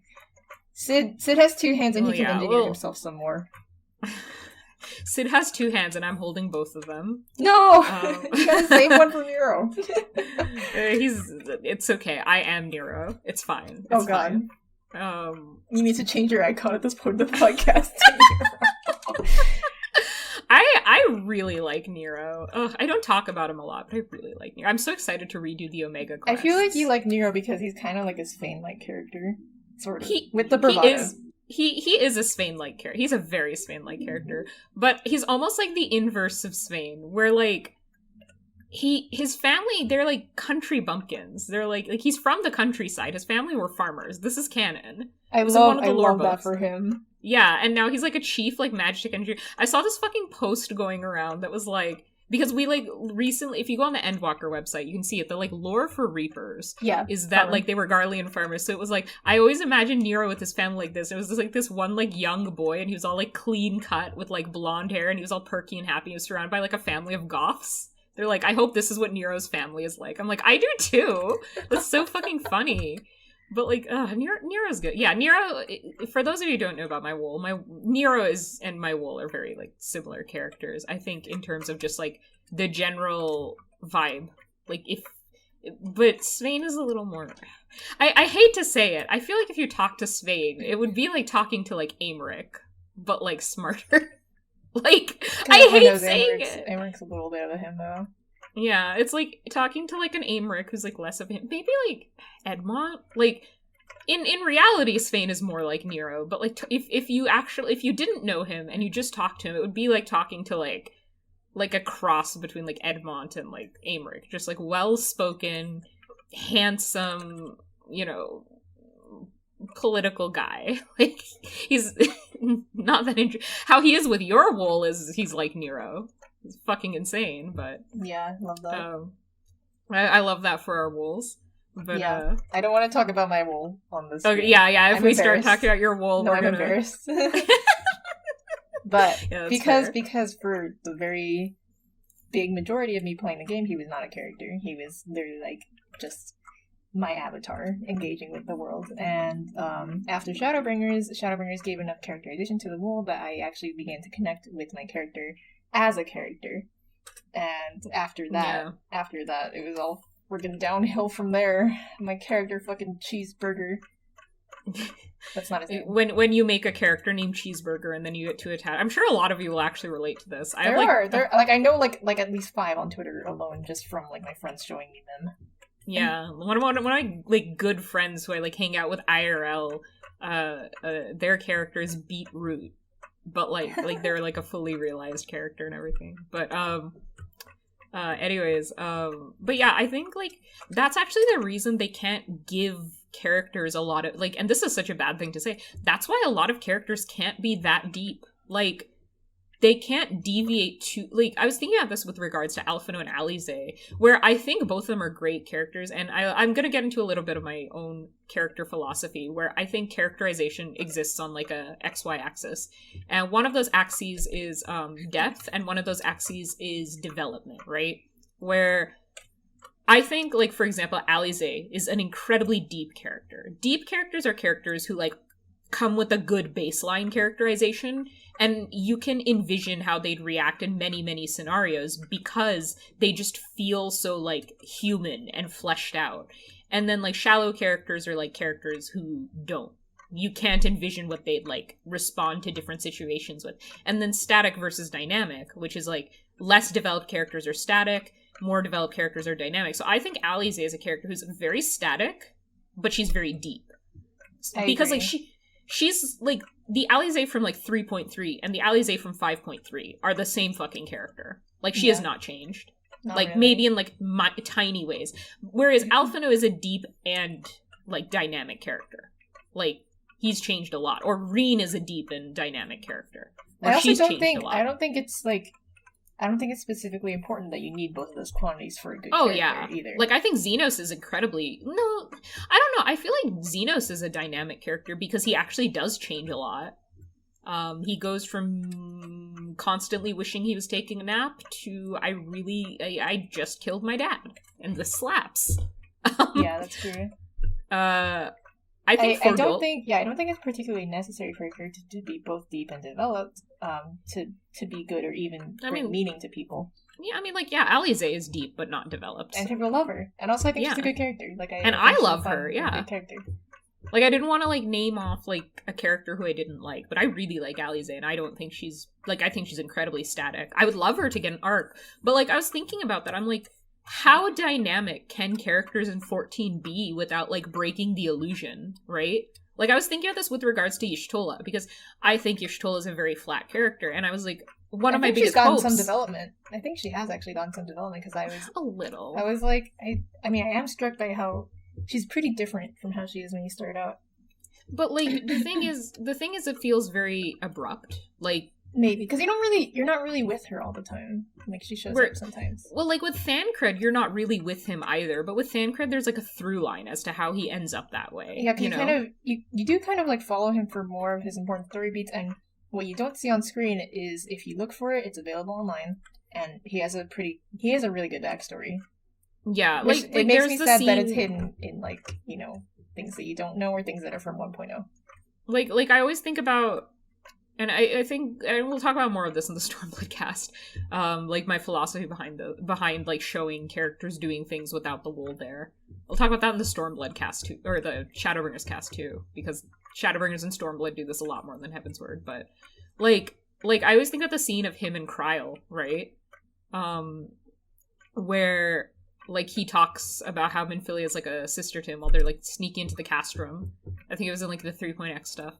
And then I think about him in, like, 3.1, 3.2, when he, like, punched Emmanuelaine. Because he and Emmanuelaine are going through the same thing, right? Because he says, like, Minfilia is like his sister. But he says that after he punches Emmanuelaine. Like, he says that to Kryl in a cutscene after. And I think that's really interesting because it's like, oh, so they went through the same trauma. Both of them lost a sibling. And so it makes sense why he, like, punches him. And it's like, But the scene with Cryo, like, the wool isn't there for that. Whereas, like, we don't get anything like that for Y'shtola, and it sucks. And I wish we did. And I was thinking, I think it's maybe because Y'shtola's character is that she doesn't tell you this stuff. Like, I don't think she would tell you this stuff. She doesn't seem like the person. But she doesn't tell you, but, like, yeah, but also doesn't tell you either. Yeah, that's a good point. Her narrative development is kind of skipped over, I guess. Like, so you get some development from her with Matoya and stuff. Like, she's like kind of a character in context with Matoya, like a smidge. Like, yeah, the scenes of, like, her and Matoya, I'm like, why didn't we get more of this? Because I would actually really love Y'shtola if, like, we did. I do, like, if I were to express a personal opinion, I do kind of want her to be more of, like, a character, because I feel like, I don't want to say this because it's going to sound like me not liking her, because I do like her. I actually really like her. But I think that she's kind of more of a set piece than a character a lot of the time. Or, like, someone, kind of like the Wolf, someone who is there to advance the plot and not to be a character. Yeah, and the thing is, this might just be a limitation of the medium because it's an MMO.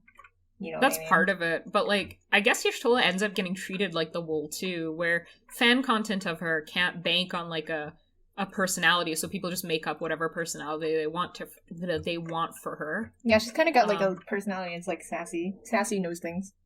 Yeah, and so, like, she, from, like, one piece of fan media to, like, when I'm, like, scrolling through derivative works, like, there's so much more dissonance between different Y'shtola works than there are for, like, Thancred or there are for, like, Fordola. Yeah. Where, like, those ones have a lot more consistency. I was a little excited to see her in Shadowbringers because when she first shows up, she kind of seems like a different person. You even get, like, get, like, the opportunity to comment on it as the Wool to be like, you've changed Y'shtola, and she's like, no, I haven't. You get that with Rianje, too, so. No, you get it with Y'shtola specifically because she's, like, meaner. I think that's funny. Really funny. Like, she's a little bit mean to Thancred, right? She's a little bit mean to Thancred. Yeah, I like it when she was like, she like called him out. Yeah, she called him out for being mean to Reen. And you can turn to her and be like, Jesus Christ, Y'shtola. That scene was super fucked up because she said it, like, right in front of Reen. She did say it right in front of Reen. That's why I even picked the dialogue, what the fuck, Y'shtola, because I wouldn't have done that. But, like, I love that for her. For a second, I was like, you know, I thought it was interesting. Lesbians can do nothing wrong. And for a second, I thought it was interesting because she... You know, before that, she was kind of soft-spoken. She would say sassy things sometimes, but not really to her colleagues or anything. Yeah. And then she just comes out and says it directly. She's like the mega leader of this, like, you know, this, like, forest, like, village. They all, like, respect her. They idolize her. They have her on a pedestal. And, like, she seems to really enjoy that. That was something that I found interesting because it kind of gives a read onto what kind of character she is. It kind of gives her more depth. Yeah. But in the end, that kind of, we didn't have time to focus on it. Like, we just didn't have time to focus on it. Like, this is all because it's MMO. There are so many characters. We did have time to focus on it. It was just used to focus on unimportant things. Yeah. Hey, I feel like whatever, we'll talk about it in the Shadowbringers cast. No, like, I understand, because I also am, like, kind of involved in writing stories, that sometimes you just don't have time to write things like character arcs or give characters depth. But for someone as important as she is, I feel like Y'shtola doesn't have a lot of depth. What was I saying? I'm saying something about Y'shtola. But the whole thing is, like, I was talking to a couple of my friends about this. I was like, oh, I really hope that Y'shtola has, like, a cool arc in Endwalker. I think one, like, we were, like, playing with, like, what arcs could she hypothetically have. And this has nothing to do with, like, sadism, because the reason I don't like Y'shtola is because she's, like, not deep. Like, I'm not the type of person who's like, oh, I hope this character gets, like, stabbed because I hate them. Like, I think that's fucking stupid. They're not real. But, like, it's very rare that I experience, like, cathartic justice through care. Like, the only time I ever feel that is when I'm watching, like, Law and Order and, like, Stabler, like, beats the shit out of a pedophile or something. That's, like, the only time. Like, aside from that, it's like when Asahi got stabbed, it was much more, like, good for Yotsuyu moment than it was, like, a haha, yes, Asahi got hurt. I was, like a haha, yes moment, but I was, like, kind of mad that we didn't get to see the Wool do it. I am always mad that we don't get to see the Wool do more things in the story. You're either I don't mind there specifically because it was Yotsuyu's right. Yeah. Like at first I was like, damn, I want to do that, but then it was like, well, I mean, like, she got it, like, she kind of deserved it. I hope we get to do that. Oh god, I forgot to do that to Xenos. Oh, hold on, I'm having a moment. No, like, okay, I'm done. in the Bozja quest too, they do this where they're like, Am I allowed to spoil this for you? This is kind of spoiling it for a lot of people because Bozja content is super new and it kind of requires you to grind a little to get there. So wee woo, okay. Like put the timestamp. Wee woo, spoilers. Put the timestamp to skip. Yeah, right okay. Here. There will be a timestamp on screen. Yes, there will be a Bozja spoiler coming up right now. So okay, in Bozja, there's like a kind of like mean girl who is obviously also a lesbian that can do no wrong, and she commits war crimes. I love lesbians that commit war crimes. Like, I love that this is like a category of character in 14. No, in 14 there's a category of evil villain who is a lesbian who can do no wrong, who commits war crimes and then receives narrative punishment for it, usually dies. And that's what happens. She is mortally wounded and you have the opportunity to finish her, like, to mercy kill her, basically. And it depends on what you choose, but none of the choices actually lead to the wolf doing it. You, like, pick up the knife. Like, she gives you a knife. And you pick up the knife, and then someone else is like, no, I'll do it. Or she also just dies before you can even do it. And I was like, what the fuck? Yeah, I was like, because not that I'm like so desperate to see my wolf kill someone on screen, because the wolf kills tons of people. Okay, maybe I am. But, like, the wolf kills tons of people. This is known. Like, a lot of times... Well, no, the only person we kill on screen is Thornton. I know that. I know that, but the wolf kills tons of people narratively, because, like, almost every NPC you like defeat, when they fall on the ground, they're not knocked out, they're dead. And this is something that doesn't hit very hard because the animation for someone getting knocked down and the animation for someone dying is the same. So you don't really get the feeling that you've, like, killed someone. Like, Aulus from the Alamigo dungeon, he's dead. You killed him. I didn't. That was kind of fucked up because I just did that dungeon and, like, you just see him, like, just kind of, like, laying there in his chair. He just, like, slumps over. Yeah, he, like, slumps over. He's dead. You killed him.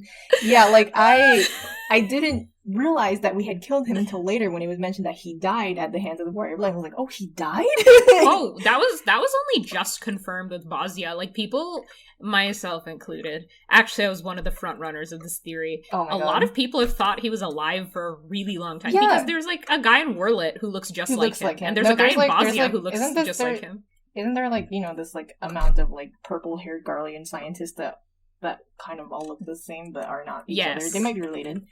But yeah, anyway, that's a conspiracy theory. But it is like the Warrior of Light's, like, the blood on the Warrior of Light's hands is not really mentioned very often. It's only mentioned, like, kind of explicitly in the Dark Knight quest, where it's, shown that your Warrior of Light has guilt, because your Warrior of Light has killed countless people. Lots and lots of people. And, like, I find that really interesting, because, I will say this here, the narrative dissonance between the big fantasy hero and the violence required to be a big fantasy hero is really interesting to me. You know what I mean? I hope that Endwalker explores it more, because, like, I really like the Stormblood angle of us and Xenos aren't that different.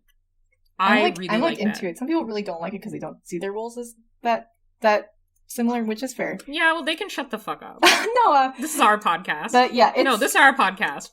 I think it's fair because some people envision their role as, like, a kind person who doesn't enjoy bloodshed, stuff like that. But also, this is one of the few canon traits of the Wool, is that they have killed lots of people. They have, and there's no way to get around that. Every time you run a dungeon, you kill people. They're also kind of bloodthirsty. Like, the Wool is canonically a little bloodthirsty. Like, yeah, because adventures are a little fucked up. Yeah, like, okay, first of all, adventuring is a job, and it's fucked up. Like, it is 14, fucked up.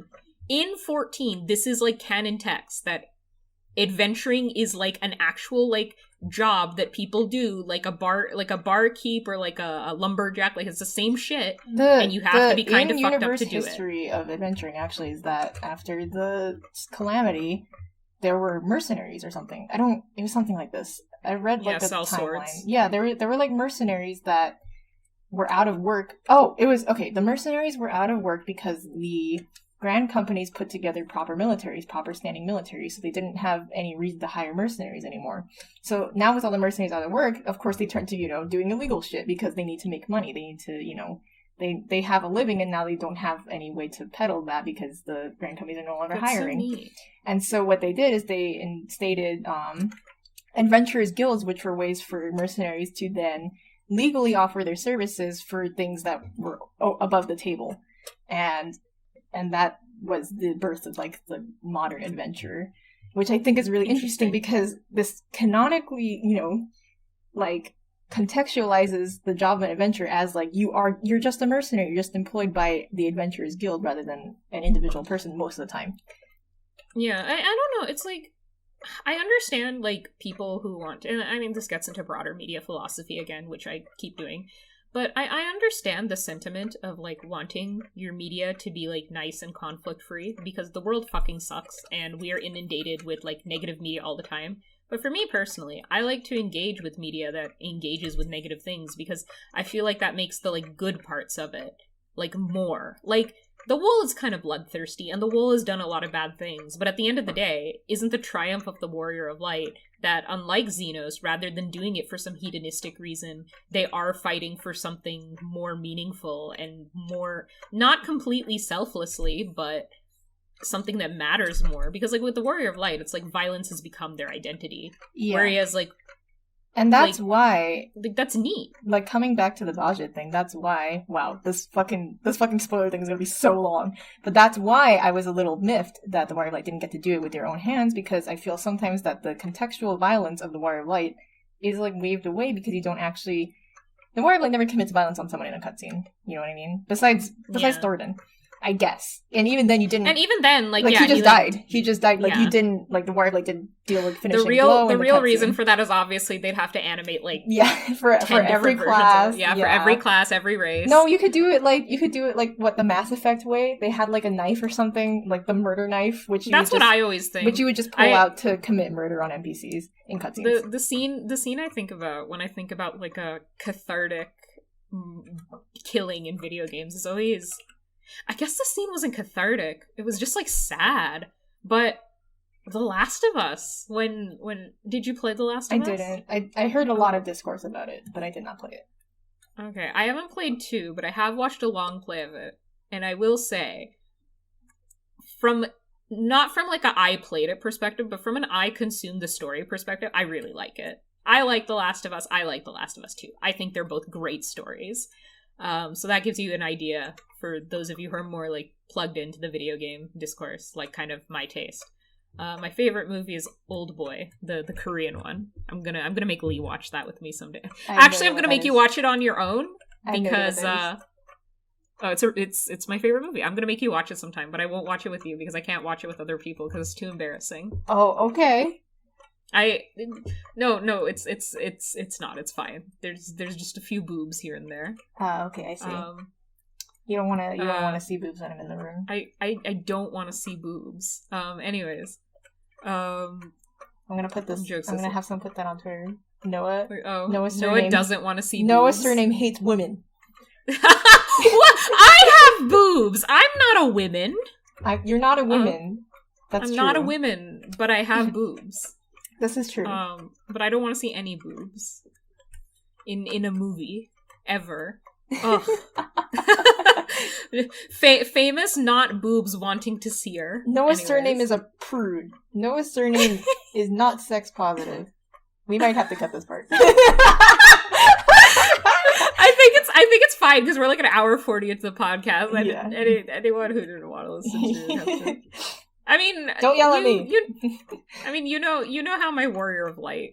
Yeah. Yeah, he's way worse than me. Yeah. No, I'm joking. I would watch Old Boy with you. I would watch Old Boy. But anyways, so, like, there's a scene in The Last of Us where there's this guy who, like, imprisons one of the other characters, and the character is a child. Like, she's like 13 or 14. The guy's like an adult man. He like imprisons her because of some previous events in the game. And he probably just heard my doorbell, and I won't be able to cut that out. I'm so fucking sorry, guys. Oh my god, okay. My doorbell is like a funny song. All the appliances in my house, like, play funny songs. Oh, I love that for you. Like, if you ever hear, like, a funny, like, song playing on beeps, that's my fucking laundry machine. I have heard anyways. It's like a really fucking long song, too, right? So it's like well, I think it's better. I think it's better than my washing machine, which doesn't say anything when it's done, and I forget about it, and then my clothes are all gross. Yeah, I need a new one. Donate to or something so I can get a new washing machine. I don't think we have any donation links. I don't think we have any donation links yet. No. Maybe we can plan them out. I'll get a new washing machine on my own. It's fine. But right, so you guys know there's Ellie. I don't remember the guy she killed. I don't remember his name right now. but she escapes, and he's like stalking her through like a restaurant or something. Like it's like a big restaurant. You know, this is a post-apocalypse like zombie game. Yeah. And like she eventually finally gets the jump on him, and she's just like sitting on top of him, and she's like violently like stabbing him over and over. And this isn't like a love of violence thing, because I do love violence both as a narrative tool and like from an aesthetic perspective, but like she's stabbing him over and over, and eventually like the main character Joel, he has to like come pull her off of him, and she like starts like just like talking about how like scared she was. And like the thing is like he's obviously dead, she's just like continuing to like stab him again. I love that fucking trope of, I like it too. Someone's already dead, and like it's like if the wool did that to Xenos, like I would not mind. I also wouldn't mind. Because I think but the thing is, like there are a few things that I would like to see wrapped up in the Endwalker finale. There are a few things. One, I would like to see, this is a common trope, but I would like to see the trope of like hero does not walk away unscathed. Hero has some like permanent consequences they have to deal with, because being a hero means giving up some part of yourself to help other people. This is touched upon in Shadowbringers. Like a lot of times they said that like, yeah, but what do we fucking sacrifice in Shadowbringers? Right, but no, it was Arbert. They said that Arbert is an example of like the things that heroes leave behind to become heroes, and I like that a lot.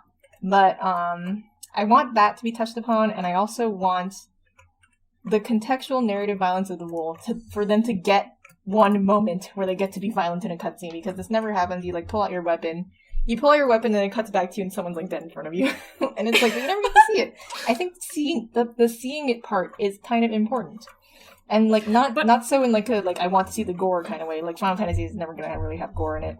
But it's like, I want to see it because I think it's narratively important that the Warrior of Light as a hero has to commit violence. I will say, I don't know if I want it to be Xenos. Because, like, okay, I love Xenos, and I love violence happening to Xenos. That was an incredibly erotic statement coming from me. Yeah, but I love violence happening to, like, my wool does, like, a sexy violence to Xenos. Like, this is absolutely, like, a fetish thing. That said, if we're talking about, like, the cathartic narrative violence, I know a lot of people want to do it to Xenos and Fandaniel, like both of them, because, you know, people hate them, or even people who like them are like, well, no, we have, like, beef with... But, like, think about it.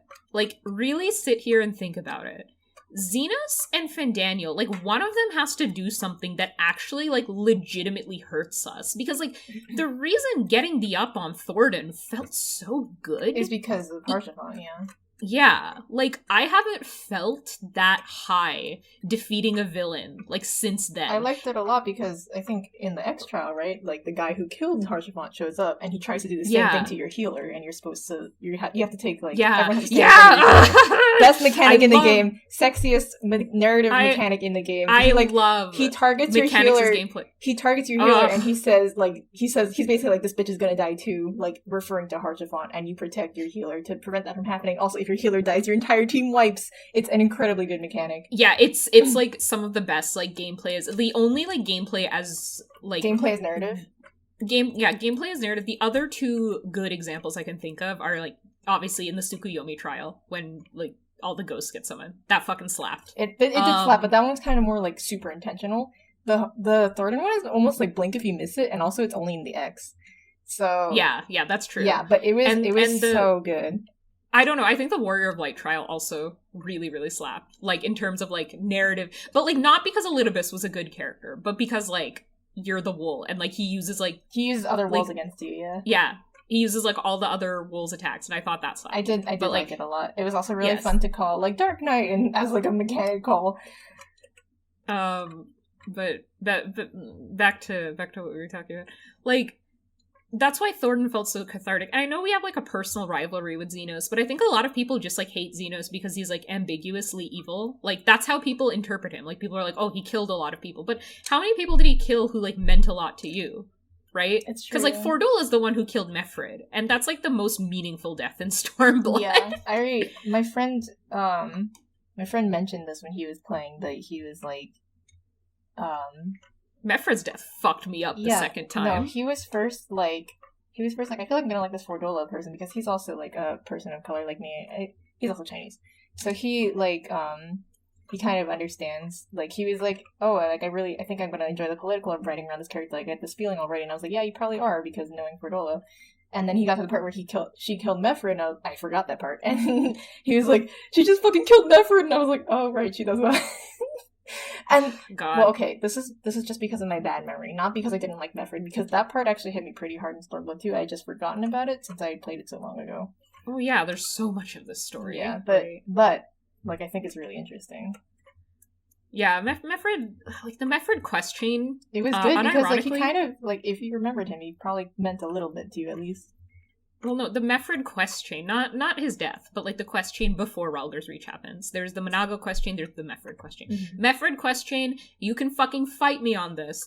Not you, because I think you'd actually agree with me, but like anyone can fight me on this. Best writing in the whole fucking game. Best writing in the game.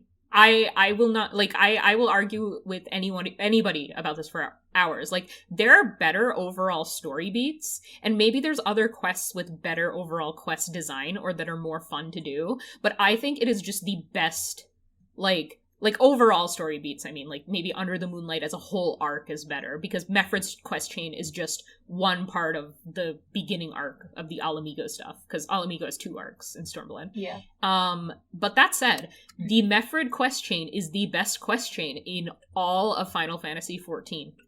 I can't think of a single more meaningful, more emotionally impactful part of the story than that. It's better than like the Amarok. I really like the Amarok quest chain. Let me say, I fucking love that quest chain. But even the Amarok quest chain isn't as good. This is funny because I don't actually remember what you're talking about. The Mephrid quest chain was the one where you. It's when you go to the village that Lisa's father is from. Oh, yeah. Wow! I completely blocked that out. I think the reason why I don't remember so much about Stormblood is because the wool as a character is not really a thing there, and I will say we are approaching the 2-hour mark. Without that, I couldn't really connect with any of the things that were going on in the narrative that much. That was just my personal experience, though. I think that's fair. Like, to each their own. I actually didn't engage with the Mephrid quest chain as strongly the first time, but like the second time, especially because in my second playthrough, I was going through and talking to every NPC and like really, really, really paying attention to everything. Like, the Mephrid quest chain isn't flashy, so it doesn't stick in your mind. I think that might be one, yeah. Yeah, but I implore anybody, and it was like, God, it was so fucking emotionally impactful to have Lise be like, and like, that's why for the later stuff pisses me off, because like, well, Lise, like, learns one lesson, like, 4 times in Stormblood. And that's why, like, her character kind of pisses me off. That said, if she went through that arc within the Mephrid quest chain and she just absorbed it and she didn't, like, repeat that arc multiple times, she would be a fantastic character, because her characterization was great. And yeah, that arc does not... If your wool is not Alamigan, that arc will mean, like, fucking nothing to your wool. Yeah. But if we're talking about, like, a great example of character writing, that scene is really good. That whole thing, like, she goes back, she talks about her father,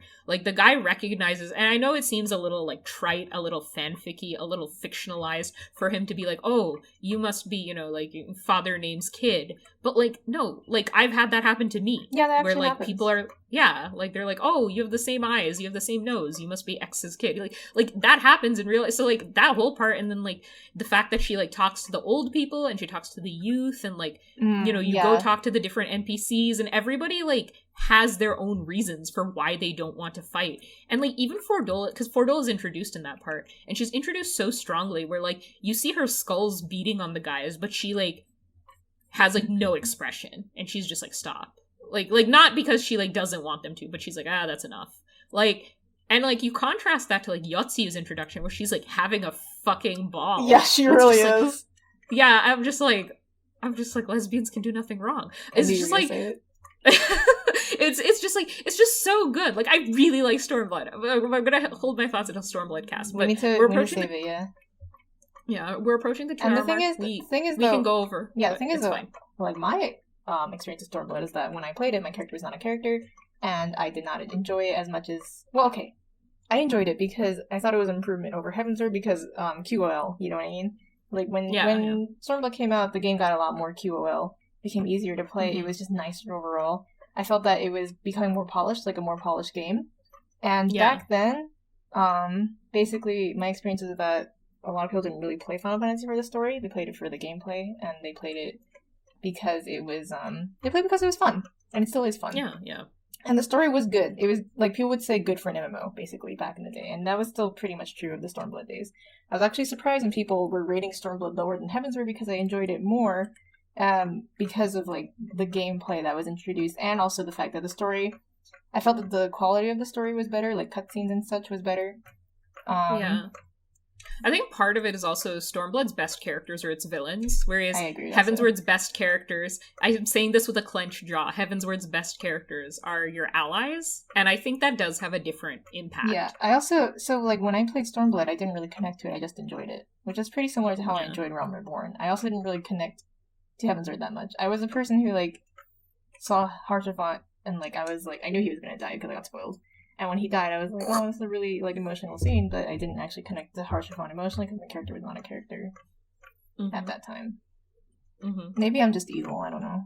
I know a lot of people. I know a lot of people who are new and playing the game now actually connect a lot with these characters. Like my friends who are starting now, they're like, oh no, like I actually really liked Haurchefant. And I also have friends. Well, you also have to remember your frontal cortex was a lot less developed when you played it. Yeah, I was a freaking like college student. Like I feel like if you were playing 14 for the first time as an adult, you might not have glossed over these things. Maybe. And this is like no shade to like 20-year-old Lee, but yeah, no, I think you might be right. At the same time, I think I didn't engage with it very heavily because the Warrior Blight was not a character then. At this point, I do. But, I'm only saying this because my 19-year-old brother played through it, and, like, the way he engages with the story, in some ways it is a little bit juvenile. Yeah, so. I definitely think it was a little juvenile back then, the way I played through the story, but that was actually my real experience. And the thing is, I didn't hate it. I actually was surprised people didn't like it as much, because I liked it. But I realize now that I didn't really derive a lot of meaning from it because of that. Which is, it's okay. It's okay to engage with media in a way such that you don't derive meaning from it. You don't have to find everything meaningful. Yeah, not all media has to be, like, meaningful. Yeah, like, you can just go and watch a movie and be like, that was cool, and, like, not really, find meaning in it, just enjoyed a night out watching a movie. That was me playing Final Fantasy for a while. And I think that's still good, to create something that is enjoyable. I mean, even that, like, like, so much media is just, like, boring. Like, I would say, like, 80%. Right, I wouldn't call Final Fantasy boring. Like, even Realm Reborn, which had that crazy-ass fetch quest, like, I played that, like, unnerfed, because it was nerfed in Shadowbringers, and when I played it, it was pretty fresh. It was nerfed during 5.3 so I also played it the Titan quest, then I played it unnerfed, and I remember everyone complaining about it, and I was like, I didn't think it was that bad. Like, it was kind of okay.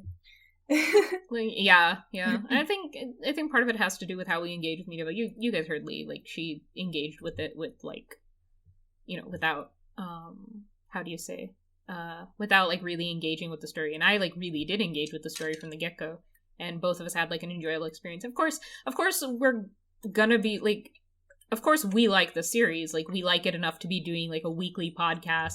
I like it enough to spend... Oh my god, I don't want to think about how much I've spent on it. A lot of money on Final Fantasy. I have also spent a lot of money. Every time I'm, like, running around in Sprout areas in my, like, Mog Station glams, I'm like... Sometimes I see a person who's wearing, like, a bunch of Mog Station pieces from, like, different sets, and I'm like, ooh, this person costs, like, $50. That's literally me. Like, that's literally me. I mean, it's also me, because I have so many Mog Station stuff.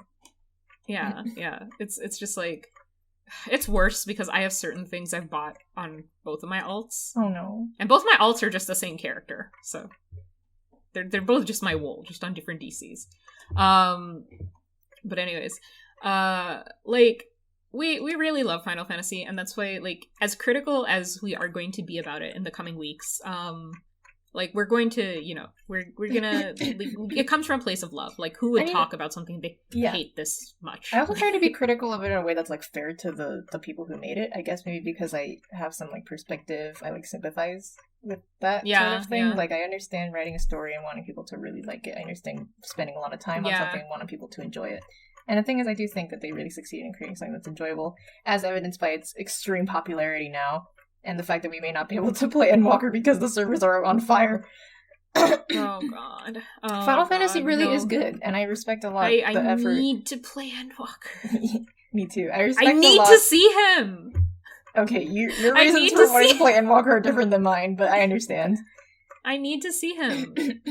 Oh, I have tears in my eyes. But like I respect that, and so when I critique Final Fantasy, I'm never going to say stuff like I think they should have spent more effort, or that like, I'm never gonna say shit like that because... Yeah, I feel like that's so obnoxious. I think it's really... It's always people who haven't worked in game dev who say that, isn't it?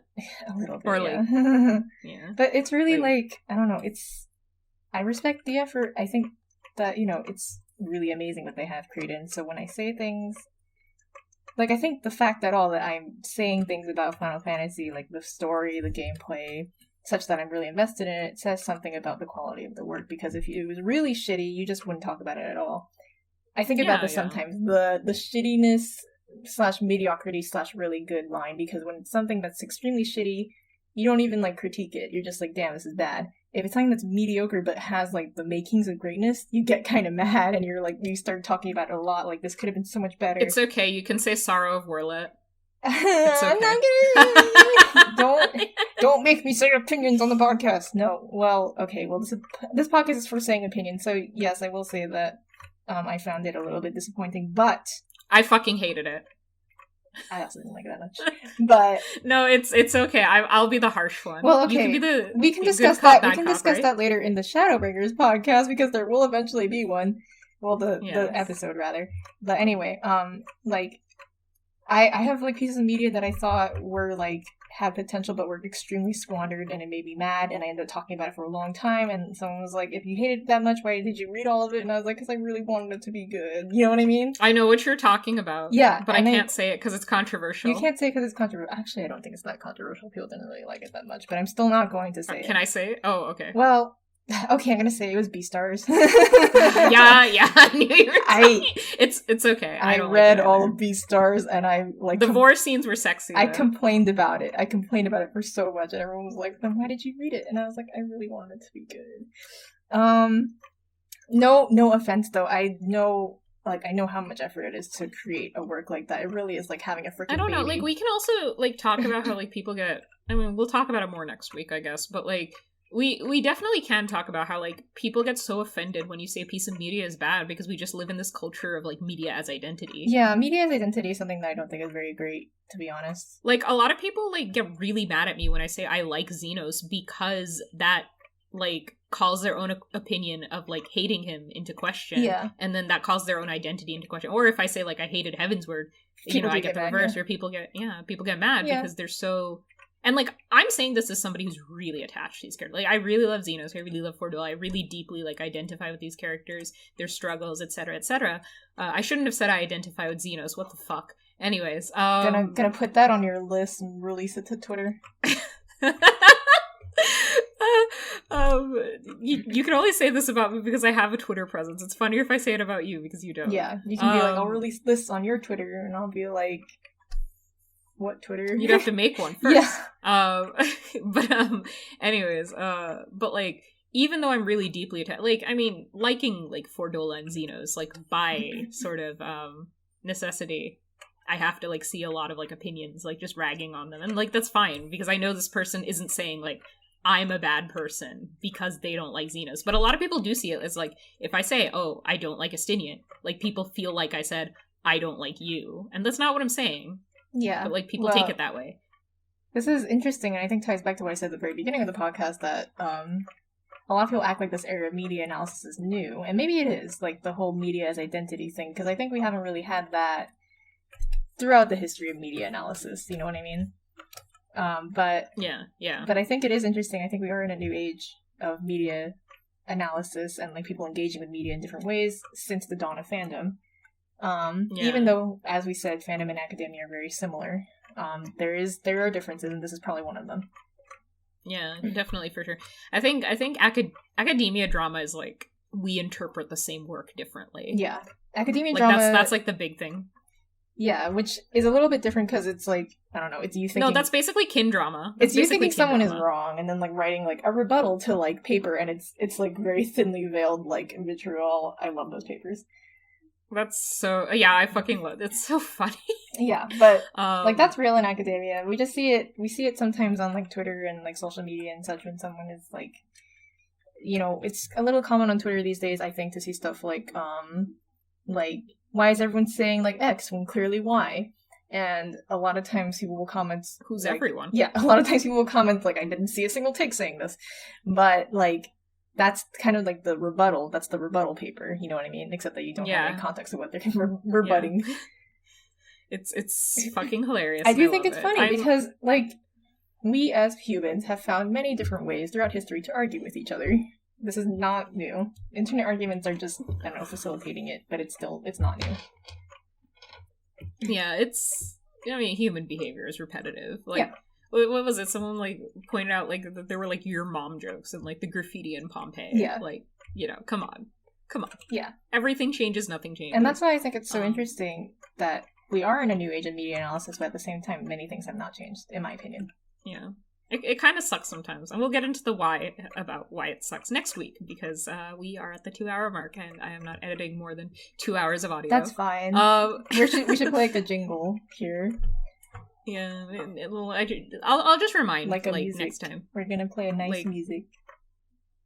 I'll just let you know, like, leading up to the, like, 15 minutes left mark. That we should stop talking? Fair. that we have 15 minutes left. Okay. But yeah, so this is our first episode. Little messy. It's probably gonna keep being a little messy, because, again, I don't have, like, a lot of audio editing experience, but... And also we just talk about whatever. Yeah, it's just kind of a lax podcast. The point is, you guys know our history with Final Fantasy XIV now. So next week we're going to... you want to do the ARR cast next week? Yeah, that sounds good to me. We'll talk about Realm Reborn. We'll talk about... Yeah, so for the next 4 weeks, we'll just go over our opinions about each of the expansions, and from there we'll let you guys know. Yeah. Anything you want to say as, like, a closing statement? Thank you for listening. I am not a person. Thank you for listening. I am a person. You can check me out at Xenohikas on Twitter if you found me through the YouTube algorithm somehow. And if you have anything you guys want us to talk about, anything to discuss, just let us know in the comments. If you guys have, like, questions and stuff, we can definitely do, like, a comments reading segment next week or something like that. Yeah, give Noah lots of love. Noah is doing this all by himself, and I did not offer to help. See you guys next Friday, because you guys will be listening to this on a Friday. Yes. Okay, goodbye.